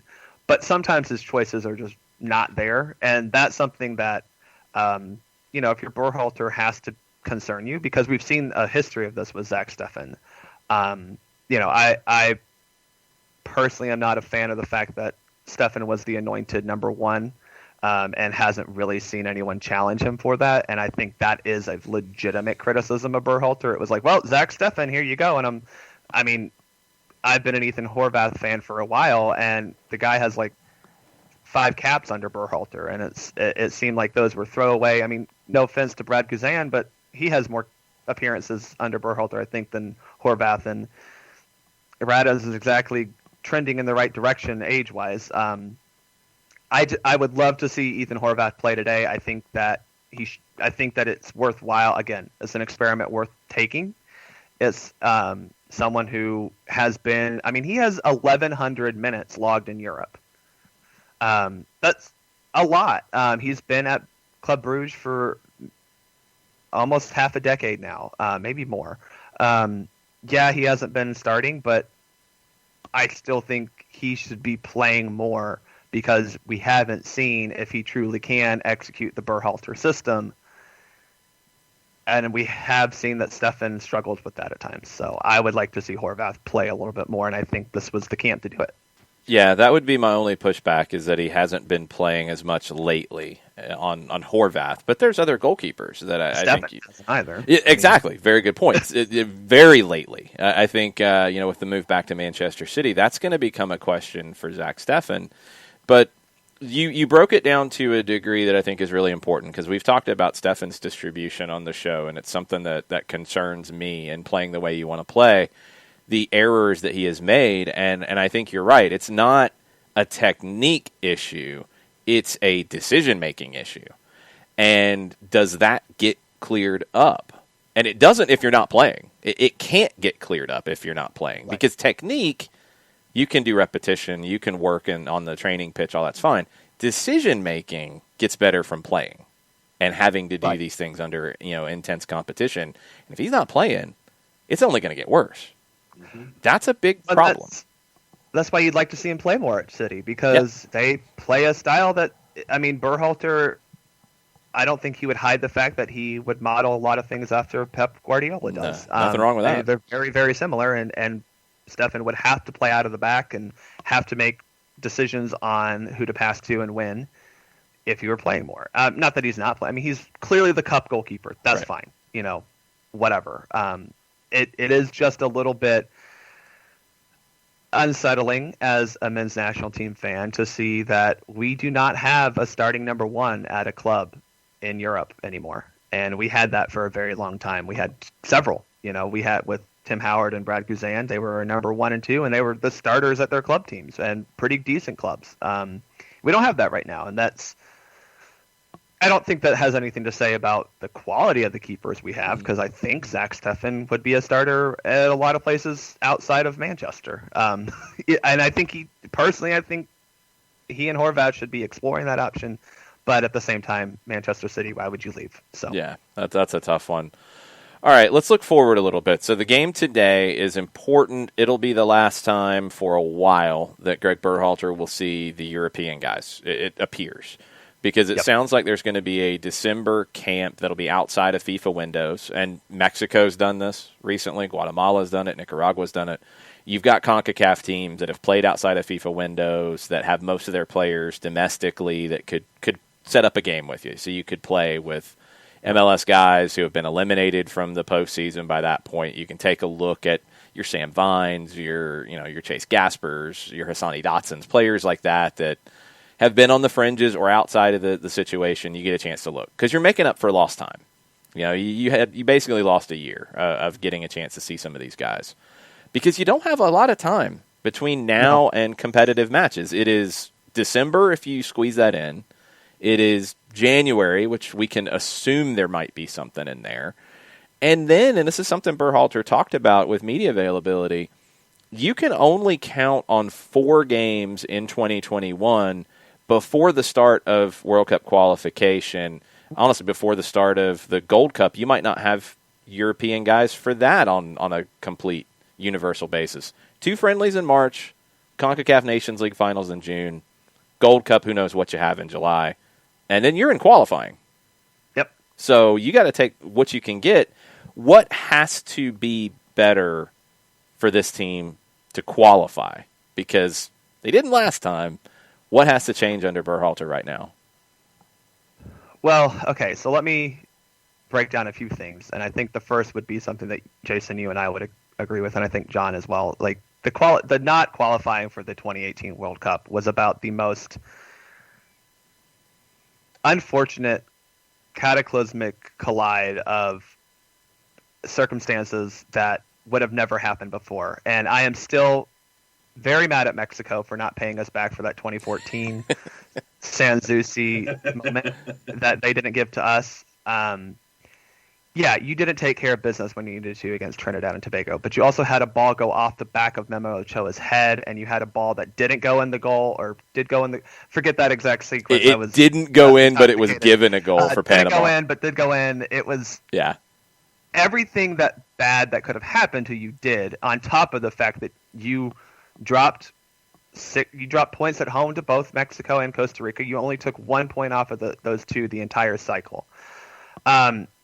So you're looking at the 2018 cycle. I think you set that aside and say, okay, this is abnormal. Clearly, we've made every World Cup since 1990 up until that point. It happens. But we finished in 2014 to 2006, and I want to say 2010 as well. I think we had 3 in a row. We finished top of the hex. And to go from top of the hex to not even getting into that international playoff or intercontinental playoff, something bad had to happen. And I think some of that has just been fixed by the fact that you have players at young ages, different levels of youth national team experience. U23, 20, and 17s, especially U23 and the U20s, have very good players that can play at the international level. I think we're seeing. You have some older guys that are doing well. You have the core group of MLS players that are performing well. I mean, I know people will hate me for this, but Gyasi Zardes and Jordan Morris, if they're starting for your men's national team in September for your World Cup qualifier, I don't think that's necessarily an indication that you have a bad roster. No. Those guys have played very well in MLS this year. And, they're absolutely a part of the conversation. So I think when you look at this particular qualifying cycle, it is about how do you integrate your better European players, because we just don't have that time. How do you integrate them into your core, group of 8 MLS guys who you can rely on? How do you get them together to not only learn your system of play, but also each other? Because if that happens, then I think that we will. I mean, I think that we could win the cycle again. Costa Rica is significantly dropped from where they were in 2014 and 2018. I mean, they were very good. Like, let's not even try to parse that. They were a very good team, but they just lost to Panama themselves this year 2 times in a row. Like, it wasn't like they were weird. I get it. Weird. They didn't have Keylor Navas in those friendlies in October, but it's not like they're trending upward. No, he's the last one. I mean, they were so based on Brian Ruiz and Alvaro Saborio that there haven't been guys who have stepped up behind them. Joel Campbell never turned into what people expected, so they're down. As an Arsenal supporter, don't tell me about that. Sorry, yeah. I apologize, but it's absolutely true. But you look at the rest of CONCACAF, and listen, I know that Matt Doyle and the guys at Extra Time love to talk about any time a Canadian does anything well, but you got 2 guys. They're good. They're very good. That's dismissive of Canada, but I won't apologize for that. That's a little harsh, but yeah, Canada's in the mix this time. Game breakers, and I think the U.S. just has more guys who can impact a game. I mean, look, you put Christian Pulisic out there, you put Tyler Adams out there, Weston McKennie. You even have a guy, if Gio Reyna didn't have a great game Thursday, but Gio Reyna is a quality player. You've got Serginho Dest. That is a much wider breadth of guys who can impact a game and win you a game than Canada does, quite frankly. Agreed. No offense to anyone up in Canada, but it's just a fact. And Mexico nobody has that same level. Right. They just don't in CONCACAF right now. I guess I feel like maybe CONCACAF has gotten more competitive behind the U.S. and Mexico, but there's not anybody standing out at the moment to push the U.S. and Mexico. Costa Rica's taken a step back. Honduras, we kind of watched the same thing that Costa Rica's going through with Honduras, where that great generation got old, and the next one hasn't come through. Panama, same thing. Panama was so close so many times, and they got old. And they finally got in probably at the end of their run with that generation. And I'm glad they got there because, a guy like Roman Torres deserved to go to a World Cup. He gets to go. Okay, good. But they weren't the Panama that could have been as competitive as they could have been in 2014. And nobody's really emerged. I mean, I guess Jamaica is maybe one to keep an eye on that's been really close in recent years and feels like they're on the uptick. Beyond that, who is? Curacao could be a surprise? I think this is okay. So I used to work for the guy who was from Jamaica and actually played a time in their youth national team system. Nothing super important, but he was a young guy in Jamaica who played soccer, so he got into that. And he always said that the biggest problem for Jamaica and other Caribbean countries, and I think this applies a little bit to some of the Central Americans, is you look at a Gold Cup, right? And you see Curacao, you see Jamaica, they're making great runs. Why doesn't that extrapolate to a World Cup qualification cycle? And it's about the depth of player pool, player talent. Yeah. And like you said, Mexico and the United States, where else do you have that depth of talent? I mean, no, you can't put out an all MLS roster and win the qualification. You can't put out an all Euro roster right now and I think win qualification. You do have to find that mix. But, if Serginho Dest goes down can't play, if Christian Pulisic can't play, if we talked about Josie Altidore being oftentimes out of the roster, there are quite capable replacements at every single position there. Maybe left back is a problem. Center back is still a little bit iffy, but for the most part, you have really good talent at just about every position. I think the two most important players with McKennie and Adams, they're really important, but you still have players who, if they're not able to play, can come in and do that job adequately for CONCACAF levels. So I think that at this qualification cycle, it really just is about making sure the guys are coming in together and comfortable with each other, because you don't have a reason to not. I mean, I really feel like you could win the qualification cycle. Not that really matters, but it's just a mark of how good you are. Mm-hmm.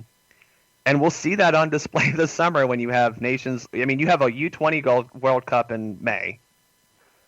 Nations League, hopefully in May. Nations League in June. Gold Cup July through August. Olympics in August, and then you get into World Cup qualifying. Between those 4 tournaments beforehand, you should have an idea of who your 23 is for World Cup qualification. Yep. Between Gold Cup and Olympics especially, you should be able to pull together guys that you think are going to be able to pull you through qualification. So we're actually, that said, we have to qualify for the Olympics. Let's put that out there. Yeah. But I mean, I think that was the biggest miss of 2020 was not getting these guys together for the World Cup or for Gold Cup Olympic qualification in March of 2020. Hopefully going to happen in March of this year of 2021. We will see. All of this is very up in the air right now. But yeah, I think that Berhalter will have a great look at all these guys, and he'll have a lot of tough decisions to make, but there's no shortage of talent. It may not be, I don't think that we're necessarily have world-class players at every position, but we have very good players at every position, and we have several of them at most positions. One more from you, John. Okay. No, just all right. We look at this group today, and we anticipate integration with players on this side of the Atlantic. How much of this group are you anticipating longer term and I'm talking the full 23, Mhm. to be in consideration for all of that competition in 2021 with everyone that we're hoping integrates from MLS and this side of the Atlantic? How much of this group stays as a part of the discussion when we're done? I think we'll better be able to see that after this game because we'll hopefully get a good look at both of these strikers. So you're coming back tomorrow? Yeah. Well, I mean, if you'll have me. I do think that, like, I'm just going to kind of cross off guys who I think probably aren't necessarily going to be a part of the full senior national team going forward. I don't know if Conrad or Richie Ledesma are part of the full senior national team going forward. I think that you will see them absolutely in Olympic or Youth World Cup settings. Owen Odasowe is another one where, I mean, if he starts playing for Wolves, then you have to talk about him because he's a guy who you saw what Yunus Musa did. Whether or not he actually chooses the United States is a discussion for another day. But I think Odasowe is a guy like that who can play, in that central midfield position and probably a little bit better. Well, I don't think he's better than Musa at a lot of things, but probably more of a ball-winning guy than, not that Musa's not, but Musa's a much more dynamic attacking player. That's why he's playing for Valencia. But I do think that, I think Odasowe, I think Conrad, I think Ledesma are probably guys who probably aren't in your senior roster going forward. But hey, if you have to call them up, you've called them up once. They should know the system.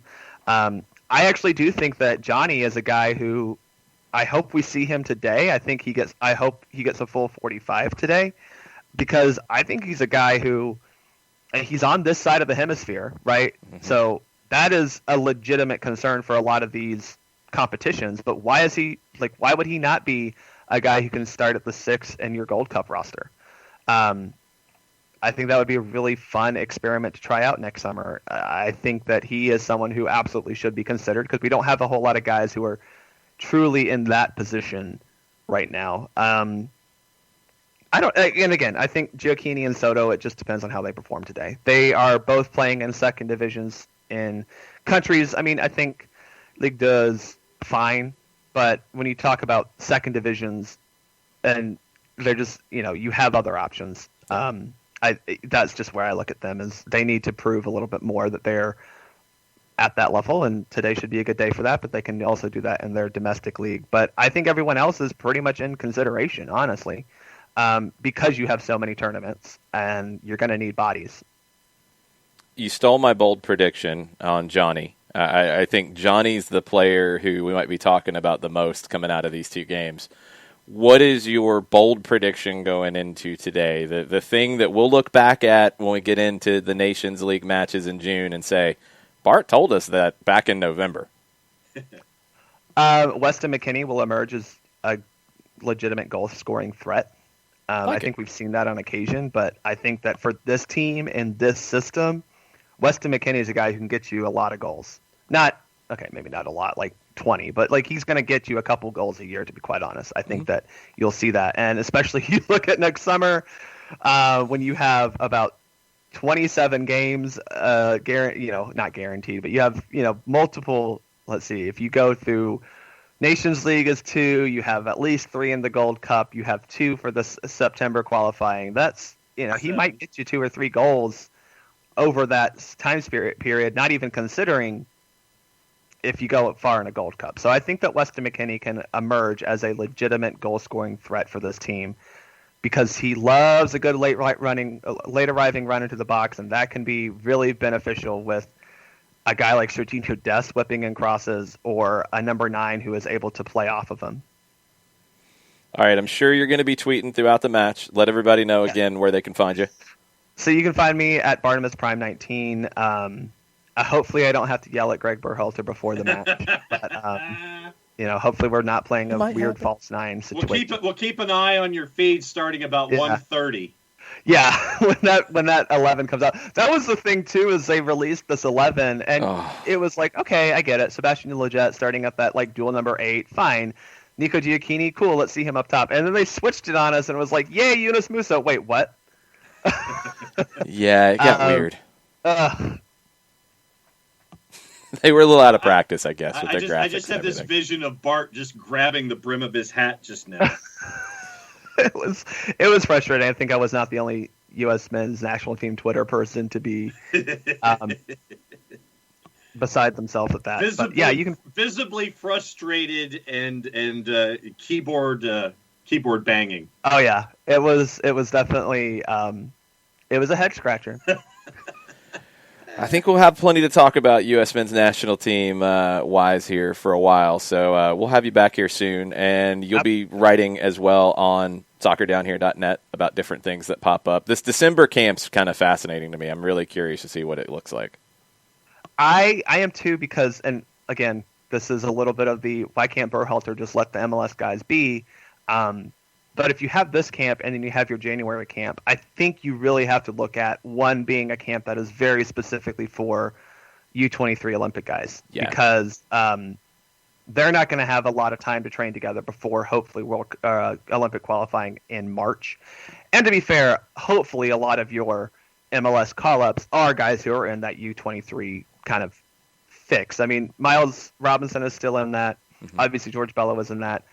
Brooks Lennon is still in that. I think we forget that he's part of that conversation to some extent. So I think that you're going to see, hopefully, guys that skew younger being called into these camps so that they can get together and learn under Berhalter and Kreis before getting ready to qualify for the Olympics. A lot coming up. Thanks for helping us stay in tune with all of it. Thanks, Bart. Thank you, and thanks for having me. Anytime. All right, Bart Keeler, make sure you're following him, Bartimus Prime 19 on Twitter. We got a lot of stuff to get into as we wrap up here. You guys have questions, you guys have comments, throw them in on Twitter at Soccer Down Here. Throw them in on the Twitch pitch as well. One player we did not talk about is Joel Sonora, and DK on the Twitch pitch brings it up. If you didn't see this last night, Talleres went to Buenos Aires and won at La Bombonera, and Joel Sonora scored the winning goal. The first, we're almost positive, American player to score in a competitive match at La Bombonera. He is American.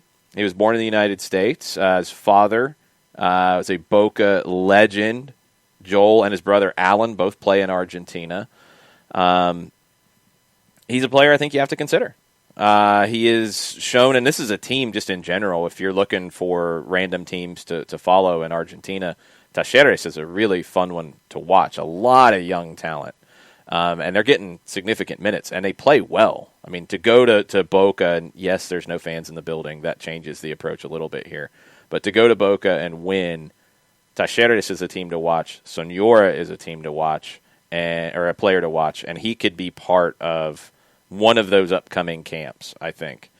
Just like Johnny, he's in the hemisphere, so it helps a little bit to get him in. So I would like to see him get an opportunity, not just because he scored a goal here. I mean, let's not get things twisted a little bit here with, an American did something good, so start him for the national team every game for the next year. No, he's been playing well. This is like the cherry on top of the piece of pie. This is a really nice thing to add to that. I think he deserves a call up here soon. Yeah, right there with you. Got some folks on Twitter. Well, we got a lot of news first. Let's then get the to news the first. Slow down. Let's get to the news, and then we'll get all the final comments and questions wrapping up. So, a couple things on the MLS front. Tomorrow, you're going to get a new identity and philosophy for the Houston Dynamo and Houston Dash, it appears. HoldItDownFC.com will host a video presentation. Stu Holden will be part of that, former Dynamo midfielder. Lots of Dynamo owners and front office folks. James Harden is expected to be part of this as well. There has been a leak of a logo and a little bit of branding stuff. We'll see if it continues along those lines. But Dynamo and Dash could look a little bit differently coming out of Houston. That all starts tomorrow. Austin will be dropping their jersey on Wednesday, November 18th. That's very early. That will be very good for the holiday season. I'm excited to see what they do with green and black. I like that color combination. And I want to see how they piece it all together. So Austin will unveil their initial, at least jersey. I don't know if they'll unveil the full kit. Hopefully they do. I want to see what the whole piece looks like. A couple other MLS things. LAFC defender Diego Palacios tested positive for COVID-19 with Ecuador's national team. has been isolated, going through the Federation's quarantine protocol. I don't know what this means for LAFC when they get to play Seattle. It's set for November 24th. That's 8 days away. Is he going to be cleared to play? I don't know. That's right on that kind of borderline of things, but a lot of it depends on how long he tests positive. Christian Pavone, his agent, spoke to Kloss AM 590, the Kloss Continental show, and said that Pavone will abide by whatever the Galaxy and Boca decide to do. Said, we will not interfere in the conversations. Both clubs will have to sit down and take a decision. We'll follow suit after that decision. Sounds like things are okay with where Pavone stands with Los Angeles. If an offer gets done, if a deal gets done, he's happy to stay. If it doesn't, he's happy to go back to Boca. So he's going to stay out of it. Fernando Hidalgo, the agent, said that the club spoke and did not end with an offer. Remember, it's a $20 million trigger price in the loan agreement that ends at the end of the calendar year. That's too high. That's definitely changed since COVID-19. 10 is what most people think is Boca's magic number. They'll take 10 for him. Can the Galaxy get less than that, or is Boca going to play hardball and try to get more? We don't know, but 10 is where it feels like things could fall. Also on the MLS front, and this is very frustrating, because we've talked about it for weeks upon weeks now, and they still have not made a clear decision, but MLS could, according to Andy Greeter of the Pioneer Press in Minnesota, MLS could allow these players to play outside of the 10-day quarantine period coming back from international duty. Now, this was a big question going into the postseason. What would you be able to do? What would you not be able to do? MLS made no announcement that they would get rid of that league rule about a 10-day quarantine period. Now, any local government health authority situations are different. This was an MLS rule that they made, that if you left the league to go play for your national team, or if you were coming into the league, you had a 10-day quarantine period to be eligible to play. Well, that's not going to work for the postseason. Games start Friday. So we wondered for a long time, are they going to make an announcement that two negative tests allow you to play?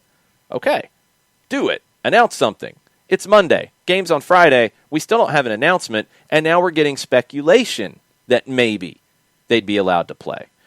For Minnesota, and this is what Andy Greeter was writing about, Jan Gregus, who scored, Robin Lod, Roman Mettener, Kai Kamara, they're going to finish up their international duties midweek. Minnesota's supposed to play Colorado November 22nd. That would mean they don't play. Adrian Heath, the manager, said, this was on November 8th, where he said he didn't understand how internationals could play abroad for their countries 4 or 5 days earlier and then not be able to play for their club. He said, we've got to bring them back, and they've got to have 9 days before the next game. It must be a different COVID in Europe. I don't know. Pretty good line, Adrian Heath. The Pioneer Press has learned, and this is from the article, that MLS is looking into making accommodations so these players could be eligible to play in first-round matchups. Why have you not got this sorted out? This is so frustrating. I understand how difficult all this is, but this is making a decision and announcing it. We should not be wondering if Minnesota is going to be missing 4 starters for their playoff game 8 days out from the game. We should not be wondering that. 6 days. 8 days in their case. We should not be wondering these things. We should not be wondering about New England and Montreal and who they might be missing because of the league quarantine rule. We should know what the lineups look like. That's ridiculous. Does somebody come back? In Palacios' case, different conversation. He tested positive while on international duty. Whole different conversation. But for players who test negative while on international duty and come back and test negative again, if they need to test negative twice before they can play, separated by a 24-hour period, that's fine. But make a rule and let's go forward. Don't cheapen your postseason with an arbitrary 10-day thing that you've set up. But you got to make an announcement.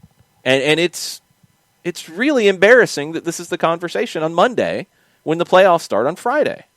It's very embarrassing. It's very frustrating. And it needs to get better out of the league's competition committee on these things. It has to change. One other thing on MLS, Christian Dyer tweeted out this morning that EPL clubs are starting to show interest in Philadelphia Union left back Kai Wagner. Remember, they got him from the second division in Germany and came over. Good fit. He's had a couple good seasons with Philly. West Ham and Fulham are tracking him. They could make a transfer bid for that January window. A couple Bundesliga clubs also with interest. They've received some offers already. Philadelphia could be looking at replacing Brendan Aronson and Kai Wagner going into next season, and maybe Mark McKenzie. Now, they have, in Wagner and Aronson's case, they have players already there who have come up to their academy, Matthew Rao and Anthony Fontana, who can step in and replace. Now, these are young guys, so there's going to be a learning curve, sure. But that's what Philadelphia, that's the world they're going to live in. And that's okay. If the right offer's there, they need to sell, make the deal, and then play Matthew Rao. Like, they need to be able to play these young guys coming through. Modaflow, I'm assuming you're talking about Palacios. He won't play, just a prediction. I would agree with that. I think when you've had a positive in this situation, we're having a very different conversation. But players who haven't tested positive, MLS needs to create the way for them to play. Third division in Germany. Thank you, Bernd. That's where Kai Wagner came from. So that was a really good signing. To be able, if you can get him, play 2 years, and then flip him to an EPL club, yeah, you did pretty good with your scouting and identification. Okay, other bits of news. On the women's side, there will be a match between the U.S. women's national team and the Netherlands on November 27th in the Netherlands. Rematch of last year's World Cup final. It will be the first game for the U.S. women since March, since the She Believes Cup. That's on Black Friday. It'll be like an afternoon kickoff. That could be a pretty big deal. I'll be very curious to see what the rosters look like. It's in Europe, so you would assume that your American players who are playing in Europe would all be part of that squad. Your NWSL players might be a little more challenging because they've been out of training for a while now, but how many of them are able to go into this camp? When do you start a camp? That's not that long away. So what does this look like?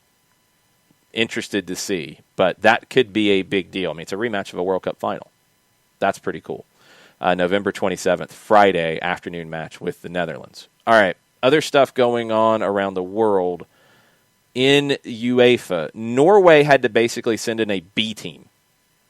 This is nuts because they have a Nations League game against Austria on Wednesday. Their game on Sunday was canceled. It will probably be a 3-0 win for Romania. Norway had positive tests.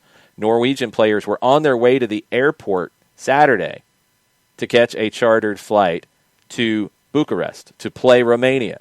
Authorities told them such a journey would break the country's stringent coronavirus measures because a player had tested positive, couldn't leave. So the match was canceled. The players that were originally called up left Oslo on scheduled flights on Sunday morning, leaving the FA scrambling to bring in a new squad to play on Wednesday because they can still qualify. Even with a 3-0 forfeit, they can still qualify. They can win the group if they beat Austria on Wednesday, if they win by 2 goals or more. So they are calling in a completely new team because according to the Norwegian coronavirus rules, one player tested positive, nobody can play. So they've had to bring in everybody new. It's been wild to see all this coming together.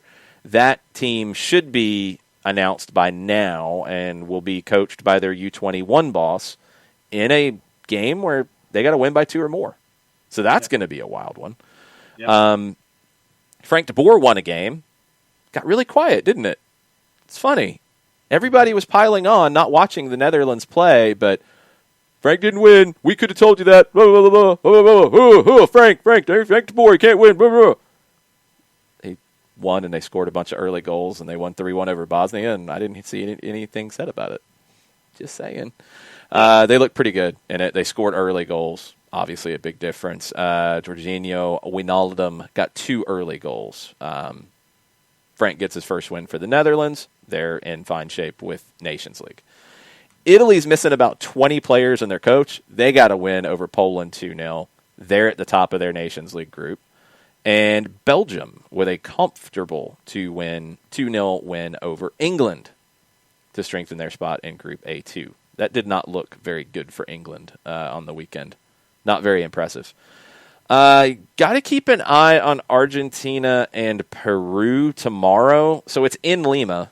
And if you haven't been paying close attention, and I just knew the gist of this, Peru's in a little bit of chaos at the moment. Their interim president, Manuel Merino, resigned on Sunday. He had been in office for 5 days. His decision followed nearly a week of violent protests in the country following the impeachment of former President Martin Vizcarra. Merino was the president of the Congress. He was appointed interim president. Congress impeached Vizcarra over corruption allegations on Monday. Vizcarra has denied it. You've had protests starting on Monday all around the country, continued for 6 nights in a row. 2 people dead, 94 injured on Saturday night. There were questions on if this game was going to get played. Argentina is still set to go to Lima today for the match. So that's one to keep an eye on. Things got weird in Africa as well. Pierre-Emerick Aubameyang and his Gabon teammates had to sleep on an airport floor ahead of their vital AFCON qualifier against Gambia. Aubameyang tweeted about it. I don't think he Facebooked. I think he Instagrammed about it. Maybe he TikToked about it. I don't know. They arrived at the Banjul airport on Sunday ahead of their match today.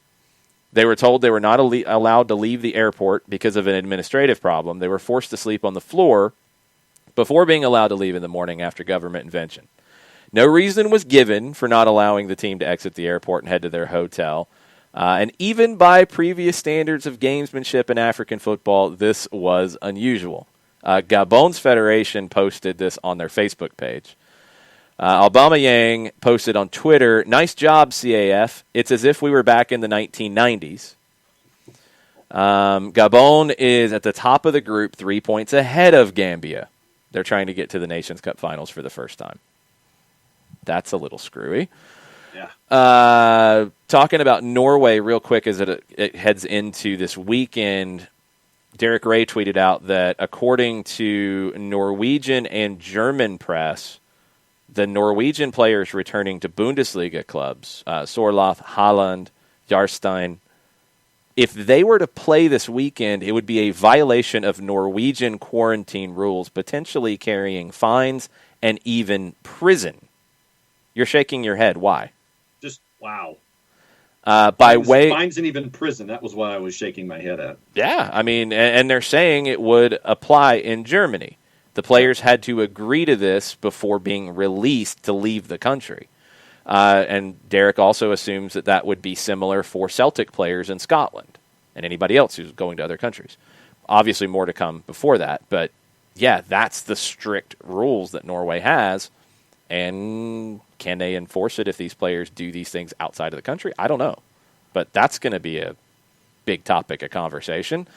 More craziness out of Italy on COVID. Ciro Immobile has reportedly tested negative, but he still can't play for Italy.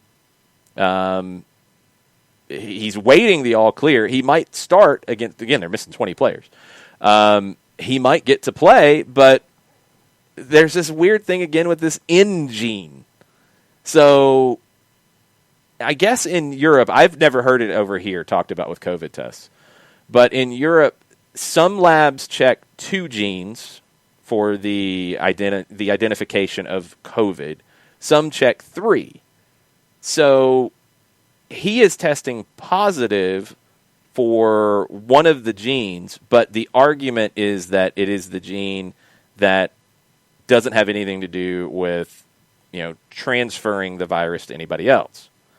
This is all part of this whole conversation around Lazio's testing, around this lab in Avellino, and the differences between Serie A testing and UEFA testing and all of the craziness. So Ciro Immobile, who knows what's going to happen with him. Spanish courts get a kudos today. 2 Espanyol fans have been charged with racist chants aimed at Iñaki Williams in January.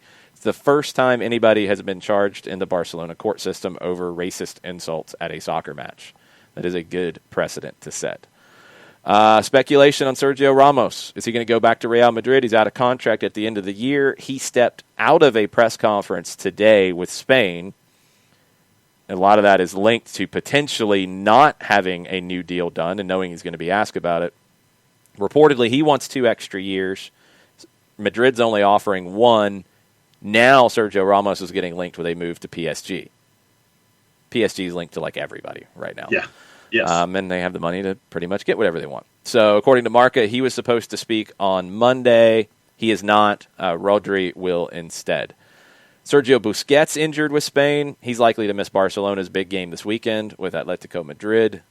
Speaking of injuries, you got to talk about Liverpool, right? Yeah. Jordan Henderson, add him to the list. Taken out at halftime of that loss to Belgium with tightness in his leg.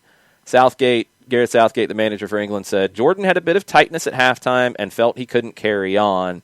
Doesn't know if it's hamstring. Hasn't been said if it's hamstring. You add him to the list of people who are out for Liverpool, and it could get really dicey. Mohamed Salah did ultimately be reported as testing positive for COVID-19. They reported it, then they deleted the tweet. Then they said they were retesting people. Now he has been identified as testing positive. David Ornstein at The Athletic, his podcast is supposed to drop today. So if you're a Liverpool fan and you want more info, check it out. He tweeted that as things stand, Liverpool don't plan to recruit in January despite these injury problems. That doesn't mean it doesn't change, but right now they want to go with what they have. We'll see if they're able to, if these keep piling up. That's almost it. In the Netherlands, we talked about this Champions League match where they went to Midtjylland to play, and they won, and they were potentially going to be missing players. And remember, there was a thing about a couple players coming in late. Dusan Tadic, Davy Klaassen, they were coming in later than the team. Well, that might get them in some trouble. Why, you ask? Why? Because it's breaking UEFA coronavirus rules. So it is being reported in the Netherlands that because Ajax did it the way that they did, they had those players who joined later flying commercial, flying on KLM. That is breaking UEFA's strict protocol. Players are only permitted to travel via private charter prior to a Champions League match. They posted pictures of it on Ajax's social media, so they can't really lie about it. That increases risk. That increases risk to the opponent, although that's a very minimal risk. It more increases risk to your own players because you're doing things differently. They are basically breaking the bubble by traveling commercial. So that could get them in trouble. Keep an eye on that. There's talk that game could even be forfeited, or there could be fines or whatever. It's up in the air as to what happens here. But, yeah, this could get a little weird with that 2-1 win for Ajax. And we mentioned it earlier, but Javier Mascherano, a lot of players around the world, a lot of media around the world, because this is a player who's played in so many different places. He announced his retirement after Estudiantes match this weekend. He said something, I think as they were coming back to play in Argentina, that everything was so challenging with the pandemic. And I mean, he's 36, and to be off for 6 months and then have to come back and get fit and play. He talked about, the analogy he used was everything with the pandemic was adding rocks to his backpack, and he wasn't sure how much longer he could carry it. Well, he decided that he didn't want to carry it anymore, and can't really blame him. I mean, that's tough when you sit out for that long, and then you try to get back into your playing condition, and you're 36. And he's played a lot of games and a lot of minutes. This is a guy who won an Argentine title before going to Brazil. He won a Brazilian title before going to Europe. At Barcelona, just at Barcelona, 5 La Liga titles, 5 Copa del Rey titles, 2 Champions Leagues, 2 Super Cups in UEFA, 2 Club World Cups, 3 Spanish Super Cups. He won 2 gold medals with Argentina in 2004 and 2008, went to 3 finals in a row, World Cup 2014, Copa America 2015 and 2016. Epic player. I mean, just an incredible legend. And, everybody from Lionel Messi to anybody who's played with him to people at different clubs are honoring him today. It's very cool to see a player who was not flashy, who was not a goal scorer, was a holding midfielder and center back for Barcelona in a lot of games, to get this kind of love from the football community. Very, very cool to see. One of the all-time greats, Javier Mascherano. Absolute stud 19. You were doing the math on Barcelona. 19 titles at Barcelona alone, with what he was a part of. I admit to being late to the Mascherano party because I didn't know any of the early stuff. And then when beIN Sports became a part of cable packages and things like that, that's when I got into looking at Mascherano. And I have a rabbit hole scheduled for today to go down to look back at Mascherano in his career before soccer over there tonight. But yes, absolute stud and a half. Also, today is a very important anniversary in the game. This was the day in 2003 that at 16 years old, Lionel Messi made his debut for Barcelona. Looked like a little boy because he was a little boy, and he made his debut. It took him a while to really break into the team, but he made his debut on this day in 2003. And he might be playing his last games for Barcelona this year before he moves on somewhere else.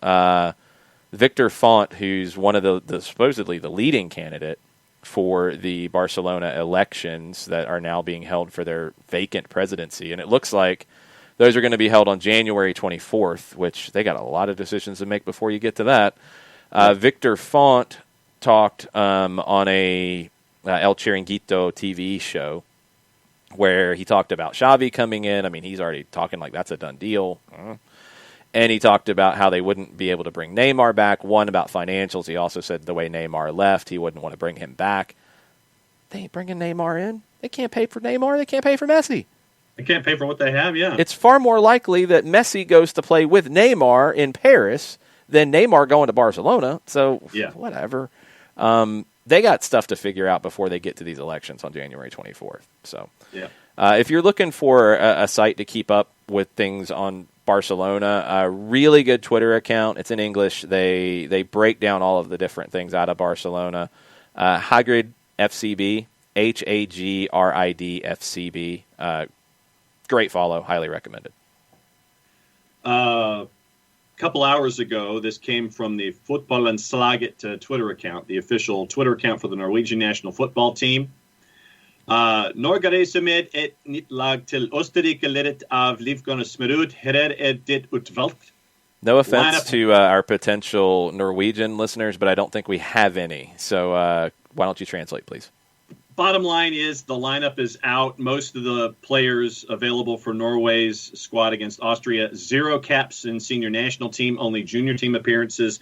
Ex-Manchester United reserve team player Moller Daly has the most caps at 23. So it's the roster's out, not the lineup. Yes, the roster's, roster's out. Okay. Full roster's out. Most of them have 0 caps senior national team. We'll see how this goes. Jose Mourinho's Instagram, I think, is proving to be a must-follow. Yeah.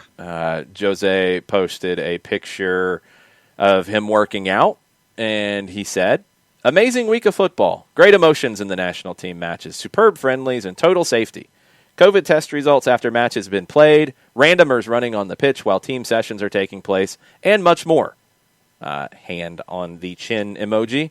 "After another training session with only 6 players, it is now time to take care of myself." Jose is awesome. All right, what do we have on Twitter? What do we have on the Twitch pitch for final questions and comments for a Monday Musings episode of SDH? Turner Kirby, the most baffling thing about these international breaks is the players that test negative while with their club, and then the second they go on international duty, they test positive. I would assume most players don't follow the same protocols they do at home, except in a hotel, but I didn't expect this widespread of, oh, this guy caught it right after arriving at camp. I'm not going to go full black helicopter and say this is to get them out of international duty, though, but it's just strange that you have all these players test negative for weeks, and then the second they go somewhere else, boom, positive. I know traveling is an inherent risk, but I wouldn't expect it to be this widespread. Yeah, I don't think there's a black helicopter in trying to get out of international duty because the national teams are bringing these guys in and testing them, and they're testing positive. So, I mean, that black helicopter doesn't apply. I think there are differences in testing, as we're seeing with this conversation in Italy right now. There are conversations about how tests are evaluated, how tests are conducted, and what they're looking for.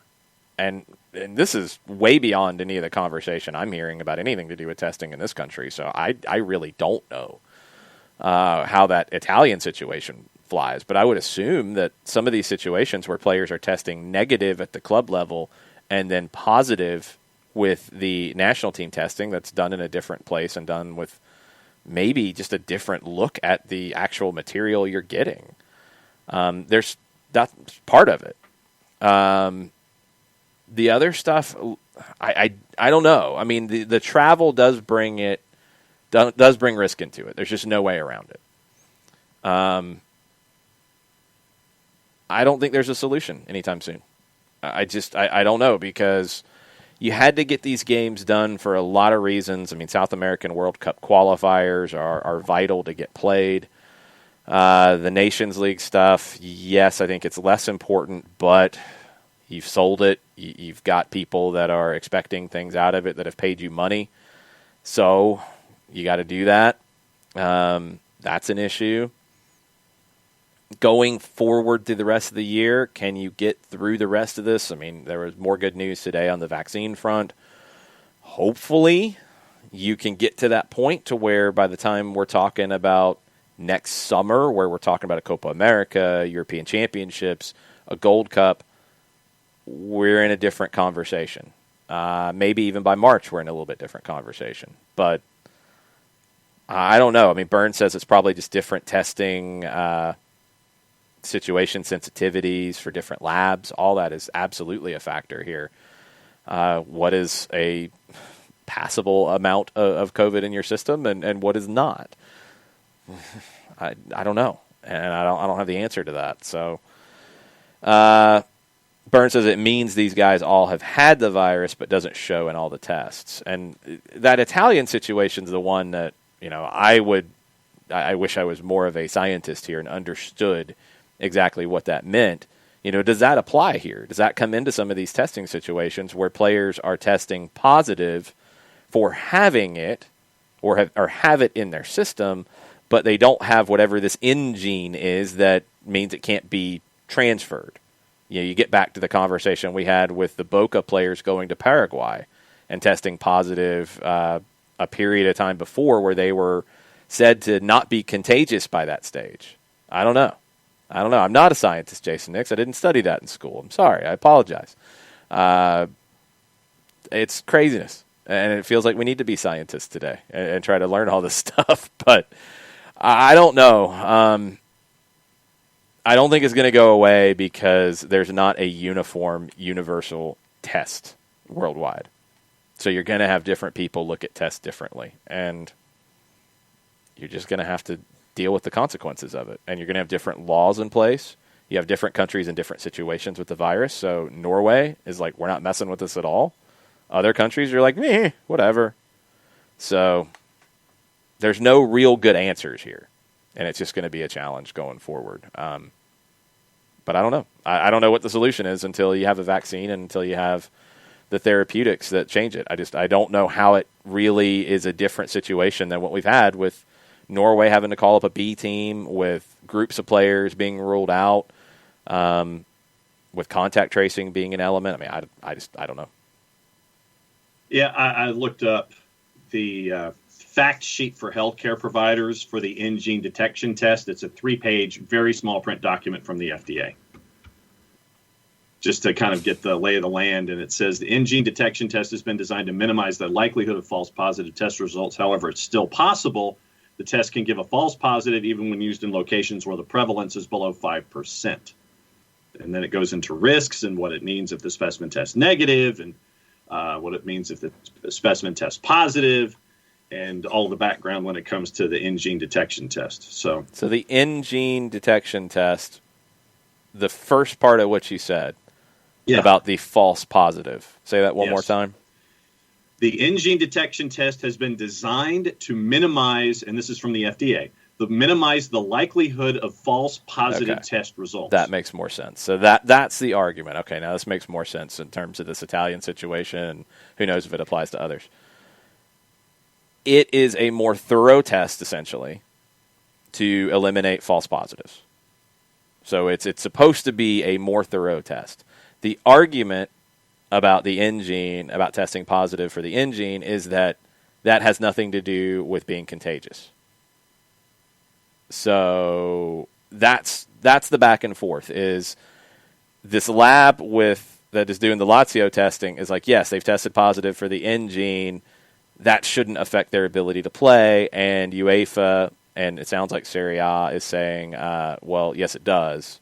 Doesn't matter if they're contagious. That's where we're at. Okay, that makes a little more sense. I at least have that understanding of it now. Thanks for finding out. Yep. What else we got? All right. So Nathan Pugh, to our previous discussion, another day, another Liverpool injury. That's Pretty all much. I got. Yeah. Hashtags Monday, hashtag whatever. I'm hashtag actually footy. feeling bad for the plucky upstarts right now. Yeah, and hashtags both footy and ouch my hamstring. Basically. The Colonel's in on the Twitter side, and he says, Bo Durr says NFL wide receivers are the best athletes in U.S. sports. I'm countering. MLS midfielders and NBA forwards far more physically and technically demanding. Swig of caffeine, deep breath. What do you think? Hashtag something Monday. That's a good question. I don't think wide receivers are the best athletes in American sports. I'll disagree with that. I think it's a very specific athletic skill set. MLS midfielders, yeah. I'll put MLS midfielders best athletes. So we're not talking skill as much as we are athleticism. Speed, endurance, power, et cetera, et cetera. Midfielders are in there probably above anybody for me because, I mean, even when you look at basketball, whether it's an NBA forward or a guard or whatever, or a hockey player, I mean, you're going super intense for a shorter period of time, and then you're going to sit down. Like, if you're playing as a midfielder, you're running 10 miles. You're running 11 miles in a match. Yeah. And you have to have pace to do it. And you have to be able to withstand physical challenges. So, best athletes, it depends on what you're looking for. I think wide receivers are very specialized in their athleticism. If you want to take it a step further in terms of add a mental component to it, I'll put point guards into the conversation. Yeah. I've always felt like if you want to go from that conversation about best athletes and then you want to take it to what a lot of people will do and what if we had the best athletes playing in soccer, we'd be the best team in the world. Yeah, the LeBron James argument, yeah. No, that doesn't fly. But if you want to talk about one position group in another sport that I would bring to soccer and feel like if you taught them at 8 years old, they could end up being very good soccer players, probably younger. Point guards, because of the vision and awareness of what's going on around you. That's the one that I feel like you could have great soccer players out of those kids who become great point guards. You can't predict that at 6, 7, 8 years old, but that athlete could transfer over if they had started training at a young age. That's where I'm at. Last one on the board, Kerry Smith says it looks like Mateo's aiming to be the full-time producer. Mateo is. He's doing pretty good. He keeps getting the call up right now, so we'll see if he can keep rolling with it. Let me get caught up on the Twitch pitch. A couple different things here. U.S. men's national team conversation. Burns said Mexico's defense looked very shaky on the weekend. They did go nuts on the offensive end against South Korea later in the match. Burns said they can be beat if Pulisic and the rest of the forwards are healthy. I totally agree with that. Katie says Weston McKennie is also emerging with a strong gift game after that stubbed toe presser. That is accurate. Weston's becoming one of my favorites. I really like what he's up to these days. I like his personality. I like his play. Weston McKennie could be the face of U.S. soccer very, very, very soon. Channel for the women's national team game that was announced, I believe that is another FS1. I'm almost positive that is an FS1 game. That's going to be on Black Friday in the afternoon. The game tomorrow, or today, is an FS1 game. I keep wanting to put the U.S. game tomorrow because usually they're on Tuesdays, but yeah, with trying to squeeze all these games into a window, you're getting Monday games, which is throwing me off. So that's an FS1 game today, as well as 2-day NA and Unimas. Yep. Sam Williamson, will we know Atlanta roster moves this week? I don't think we will. There was confusion in the way it was talked about in the media availability last week. The team is going to be talking to agents and players about those option decisions last week and into this week. They don't have to announce decisions until the end of November. for teams that don't make the playoffs, the deadline for that is, I believe, November 30th. MLS unveiled their off-season calendar over the weekend and what it looks like going into an expansion draft and all of those different things. So the teams that didn't make the playoffs have to announce it before anybody else, obviously, and Atlanta will be one of those. So the end of the month is when they can announce. The reason why there could be a decision made but not announced yet is you can still negotiate. Like, if you have an option to bring a player back at $1 million next year, and you say, that doesn't fit for us, we'd like to bring you back, but we're going to offer you $500,000. Right. You can negotiate a new deal before that, and they don't go through the reentry process and the waiver process and all of that. So that could happen. I don't think it'll be announced yet. Now, what you could hear is from agents and players saying, the club hasn't picked up my option, et cetera, et cetera. That could happen. I don't think the team has a press release about it until everything is done with potential renegotiations being done. They could, if they get everything done, but they don't have to do that until the end of the month. Kind of like what we saw with Cincinnati when they released all their names and ideas in that one full release. Well, no, that's last week. But that's the opposite. Cincinnati announced it the first day they could announce it. Atlanta might wait till the last day they have to announce it. Right. That's the point. Yeah. All right. Anything else on your Twitch page? Yes. Prediction for the U.S. score today from DKB. What do you think? 2-0 U.S. I'll go 2-1. I think it'll be a little sloppy, but I think the U.S. gets the win. They should get the win. If they don't, there will be some questions. Yes. You're looking for more about how they play and who plays well. The result doesn't really matter, but this is a game where you should get a result, so I think there is a little bit of an expectation there. Yeah. Modiflow goes with a scoreless draw. I think there'll be goals in it because I think it'll be sloppy. I think the U.S. will feel a little bit like they have to go and try to find goals because of what happened against Wales. Right. DK says NFL running back is one of the most athletic position groups in American sports. I can see that. I could go with that. More athletic than wide receivers? I don't know. I still, from just a soccer perspective, I look at point guards, but you're looking at different aspects of athleticism. I think in a lot of those other American sports, you're taking the endurance side of it out that's available in soccer, and it's unique in that way.